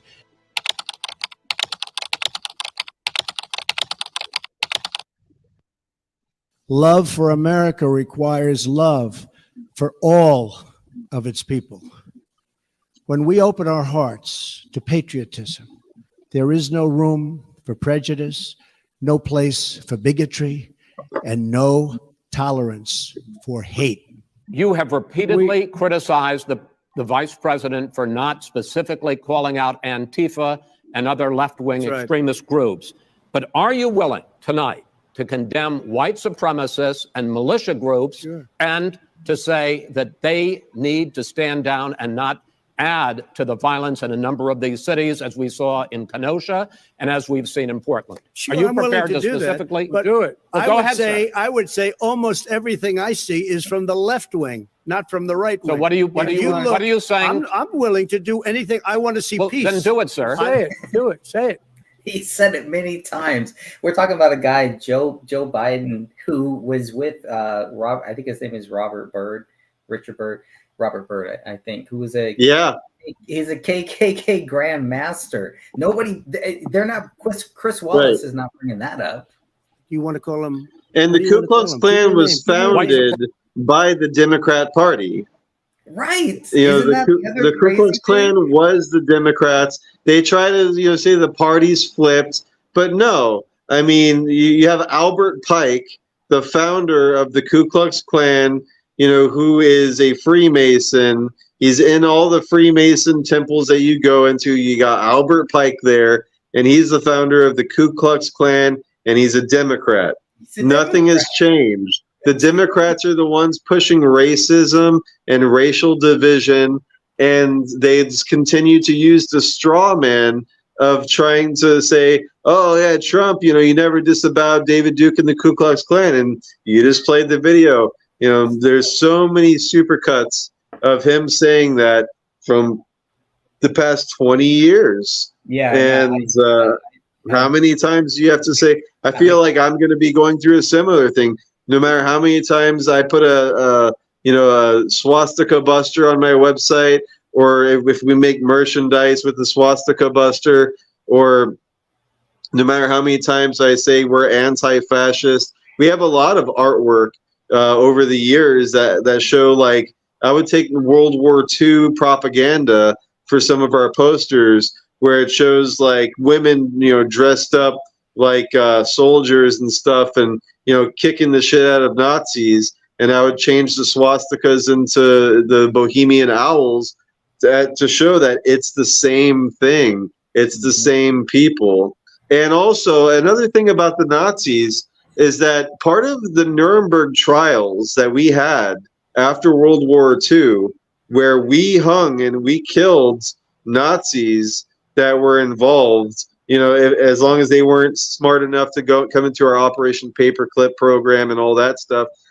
Part of Nuremberg outlawed National Socialism and Nazi ties to the United States. So that means we outlawed Nazis. It's not protected speech. It's not protected under the First Amendment. You can't be a Nazi and wear a swastika in the United States. Because it's not because of hate speech. It's because of World War II. It's because of the Nuremberg Code.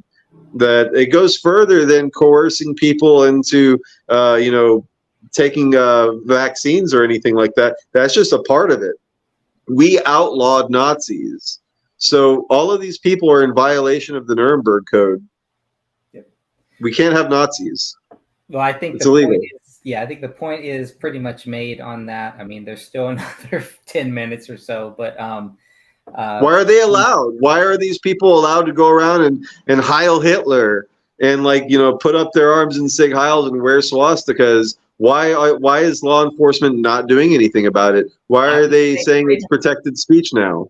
I would agree with that. It is freedom of speech. It is protected under the Constitution of this great but it's not, because that's what I'm saying. The Nuremberg Code superseded that after World War II. That can never override the U.S. Constitution. It can never override what they put in the U.S. Constitution, in my view. And this is where lawyers would have to get involved. So, I mean, because I think it's a point of contention, because I used to be a free speech absolutist, and I think I still am. because this falls outside of free speech. Because the same goes for, we had the Committee on Un-American Activities against the communists during the Cold War. That's fine with me too, because it's treason. There's a certain point that some messages and some political stances are anti-American to the point where it becomes a threat, which is treason. So, you can't say, oh, let's kill the president. That's not protected speech because it's treason. And you will go to jail for seriously saying that. Yeah, I mean, but you won't go to jail because of your speech. You go to jail because there's a crime involved. You're almost admitting to, because you made a verbal threat. You could argue that wearing the swastika and heiling Hitler in the United States when we were on the other side of that war, that is a threat to the United States and our rule of law by parading around. What if you have Vietnamese soldiers that are like, fuck you, we want a rematch, or like, you have Iraqis wearing Iraqi uniforms on U.S. soil saying, fuck you and fuck the troops, Al Qaeda was right. What if we have actual Al Qaeda and people walking around with Al Qaeda stuff? Is that protected speech? I don't think so, because it is because it's treason against the United States. But we're not at war with them first. I mean, that would be. Are we? Are we not at war with them? Because the Azov Battalion and those Nazis over there, they're working against us, and yet we're giving them money, and these criminals are laundering it. And it is destroying the United States. It is. Based on all of that, where we're headed is if we're pro-Russia, then we're going to be we're going to be the ones put in jail. If we say, hey, Russia has a right to defend themselves, those are going to be the people that want to put us in jail. They want to sacrifice. So for me, free speech, either we all have it or we don't have it. Yeah, I mean, again, I just think, we have to define, what free speech is and what free speech isn't. And I think, of course, it's a slippery slope. But my point is that if you have a message that is undermining the United States and the United States sovereignty, whether it's being pro-Nazi, which is a war that we fought and won, right? Or whether you're pro-communist or even socialist or Leninist or Maoist, like that should not be. These are political ideologies that we have defeated and we are opposed to in this country. Sure. Yeah, I mean, we've had wars about it. Yeah, if they're talking about it, right? It's a whole thing. Don't talk about it. Do it. Like if you're going to talk about things, then that's one thing to talk about it. If they're taking actions against this country, that's pretty easy, right? Put them in jail. Well, right. I mean, I would say, marching and promoting a message of destroying and other people, whether it's the left trying to destroy the right and censor and imprison and plotting terrorist attacks. I mean, what they're using, what they're weaponizing against us, for example, that are pro-liberty, they're trying to make us into, oh, you guys are insurrectionists and you guys are trying to destroy the rule of law by blocking an election and things like that. Well, it's like, well, isn't it a RICO case? Isn't it racketeering and conspiracy for these organizations, whether they're on the left or the right, to be organized? Oh, you got a visitor. Yeah, I got a few. He says your podcast is over. But yeah, I mean, I would like people to comment on this, because we need to have a real conversation about. Are we going to allow Nazis? When is enough enough? Are we going to allow the left wing to destroy things When is enough enough?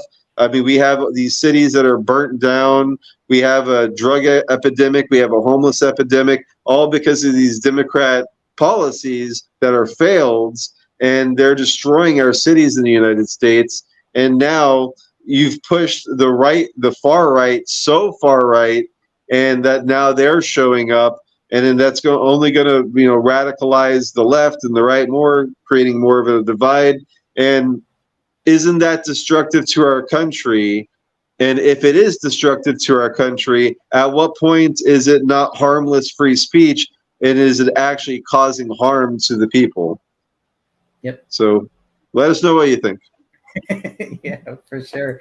Yeah, I think it's a great topic. Maybe this will be our next topic for the Dark Docs for the next Dark Docs show. Yeah, it's going to be an ongoing conversation, because I get your point, and I was there once, but now that I'm in the middle of like what is a powder keg for a civil war here in the United States, straddling these two sides that both have valid arguments and both have arguments that are not valid, and they're not going to work together. We're not going to bridge this gap. They are so radical on both sides. There's a lot of us in the middle, and we are the majority, but these radical, left and right, we have to kind of meet in the middle on this. Yeah, no, they're trying. No, I think you're right. The two radical sides are trying to get us to take one view on it, like, oh, it's either or, and we're like, no, we're going to let's have a rational discussion. Let's talk about this, and let's see where we agree with, where we disagree with, and that's what we're going to do, hopefully on our next Dark Doc show. And I want to thank Christian Coffins and darkdocs.com. Always great to have you here. And hey, if anybody ever wants to join any of these live shows, this is how we operate. This is what we do here. And we try to keep freedom of speech going, and sometimes it is hard with platforms like YouTube, Facebook, et cetera. But we're always going to try to do our best here.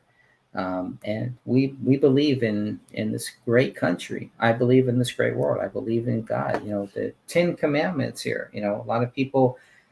A lot of my fellow Christians may look at these 10 Commandments, and we may disagree on what they exactly mean. We may disagree on what freedom of speech. We may disagree on what these issues mean. But we all understand and we all respect the freedom of speech. All Christians should respect the 10 Commandments, even if they disagree with my interpretation on it. But this is where we need to have those conversations. And this is what I like about RFK Jr. This is what I like about Trump, because I really believe they are bringing people together. Whereas Christian was saying, you have these radicals on both sides here, and they're like, you got to choose a side. You got to choose a side. And we're like, no, I don't want to be on your side. I don't want to be on any side here. I've already chosen my side here. I've chosen my side with Jesus Christ. My side is very, it's very not clear. right and left. It's right and wrong. That's what, and it's interesting that the right has that word. These are spells. It's not an accident that the right wing is, the right path, right? And then you have the left wing, which, what is the left path? The left path is the path of Satan. It is left behind. It goes on and on. These words are very symbolic. And, the right is not right. The right wing isn't necessarily correct. But they are more based in reality on a lot of different issues. But at the same time, they've been galvanized so much to hate anything that is anything left of center, while again they've been lied to about, there are socialist aspects to things that work pretty well in the United States. But full socialism is a nightmare that can be proven in all socialist countries that are out there. Like, oh yeah, you get free healthcare, but the line in the emergency room is 2 days long and then there's no way around it. At the same time, our healthcare system here in the United States is the worst part of capitalism that is like totally corrupt, and everything, the prices are all gouged, and so that's not right either. So we do, we can meet in the middle on a lot of things, but I think we can all agree that insulting each other and calling each other derogatory, hateful, racist terms, whether you're Jewish or black, or whether whether you're gay, like that's that's not the right way to go about things, is going around just like insulting each other. Whereas if we can just simply live and let live, as long as these people aren't hurting kids, is my thing. Like, it's like, if you're gay, that's fine. If can they adopt children? That's a conversation that needs to be had, especially if like a lot of them seem to be grooming children to be like, we're gay, everyone's gay, God is gay, so you're gay. And well, that's not okay either. So where do we draw these lines? Oh, but that's free speech. Oh, that's their right to have children, or adopt children. These kids are in orphanages. It's better for them to be with a gay couple than still be in the system, which is run by a bunch of scumbags and child traffickers and pedophiles, because that's the kind of jobs that those kinds of people get into in order to have access to children. They work for the school system, all these things. So it's like we have a lot of slippery slopes here, and where do we draw these lines? And that's the conversation the left and the right need to get together and have, where like I think we can all kind of meet in the middle on a certain way and be separate but equal, not segregation. But some people, they're going to choose to be I've heard that some of these white nationalists are working with black nationalists, black separatists, Black Lives Matter people, that like they are shaking hands and agreeing with the Nazis and the white nationalists that we want to have our black community, you want to have your white community, and if there's an emergency, we can work together, but we're really not trying to have anything to do with each other otherwise. Like, so even within these extreme groups, they're starting to see like, well, we don't want all this critical race theory, all of this transgender stuff being pushed into our schools. The black supremacists don't like it either. They're Christians, they're Catholics, they're Baptists, and they are against this, this queer agenda, the trans agenda, just as much as the white nationalists. So like all these people, like no one's the devil here. There's people on the far left that like they think that they're fighting imperialist, capitalist Nazis, and they are the last line of defense fighting the Death Star. Where you have these white nationalists that are like, these Jews are behind everything. Hollywood is all Jews, and they're trying to make everyone gay and cut off their genitals, and they're globalists, and they're all Jews, and like there's some truth to that. There's a lot of Jews in Hollywood that are globalists and pushing this shit, but are they all Jewish? Is it a Jewish conspiracy? No, it's way more nuanced than that. But we need to have these conversations. So I think that's where free speech is important. That like you can't be censoring your opposition and don't let them talk. Like, no, let them talk. Let's have a conversation. But don't let them organize and like go on the streets wearing foreign nations' military gear in order to overthrow the United military, which is what the Antifa Black Bloc far left is doing, militarizing and organizing with a armed resistance against the U.S. government, which is treason. The same thing with the far right that are organizing in a military style, and they have arms and they're willing to overthrow the government. That's treason. We have to work with law enforcement. We have to work with the military and all of our patriots and constitutional oath keepers in law enforcement, in the military, in federal agencies, in order to stop the crime from happening. And then part of that is these radical fringe groups on both sides. Yes, sir.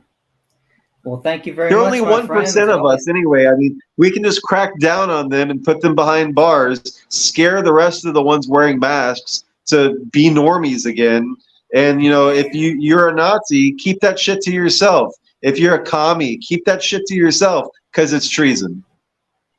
Yeah.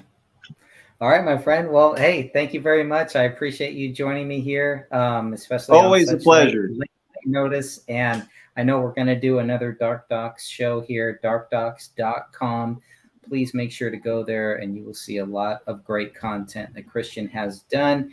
He is being censored. He has been censored, but you can see it is not stopping him. And he's not the only one. There are many great people that are out there that are going to continue to do the right thing, because guess what? It is the right thing to do. Christian, my friend, any final words here? Yeah, it's something that just came to mind. So, I'm re-releasing a bunch of stuff. I'm putting stuff on vinyl. We have picture discs, color, clear vinyl records, lathe cut, one of a kinds for Sacred Owls. I was wondering, I still have all the files and stuff for False Flags from Greg Fernandez Jr. Do you want to release that on CD and vinyl so we can put it up on the shop? Oh my goodness, I would love to. I actually looked into some of the vinyl things, and it's like, hey, I got a couple cool songs, some of my last music. I haven't made music since I had kids, but some of my last songs. Hey, I'd love to just have 4 songs on one side, 4 on the other side. And I started prices like, this is crazy, some of these prices. So Oh, yes. It's very expensive, and that's why we use Kunaki. Full disclosure, check out. We have no affiliation or anything, but I've been using them for several years now. Kunaki.com is a robot in Nevada, and it makes someone operates it, of course, but it makes DVDs, Blu-ray discs, CDs. And now it does a small run, one-of-a-kind vinyl. They're lathe cut. So these are, each record is cut individually with a lathe on acrylic. So the grooves are really thick. It's high quality. They're one-of-a-kind. It's not like we have a mold and we print a bunch of vinyl.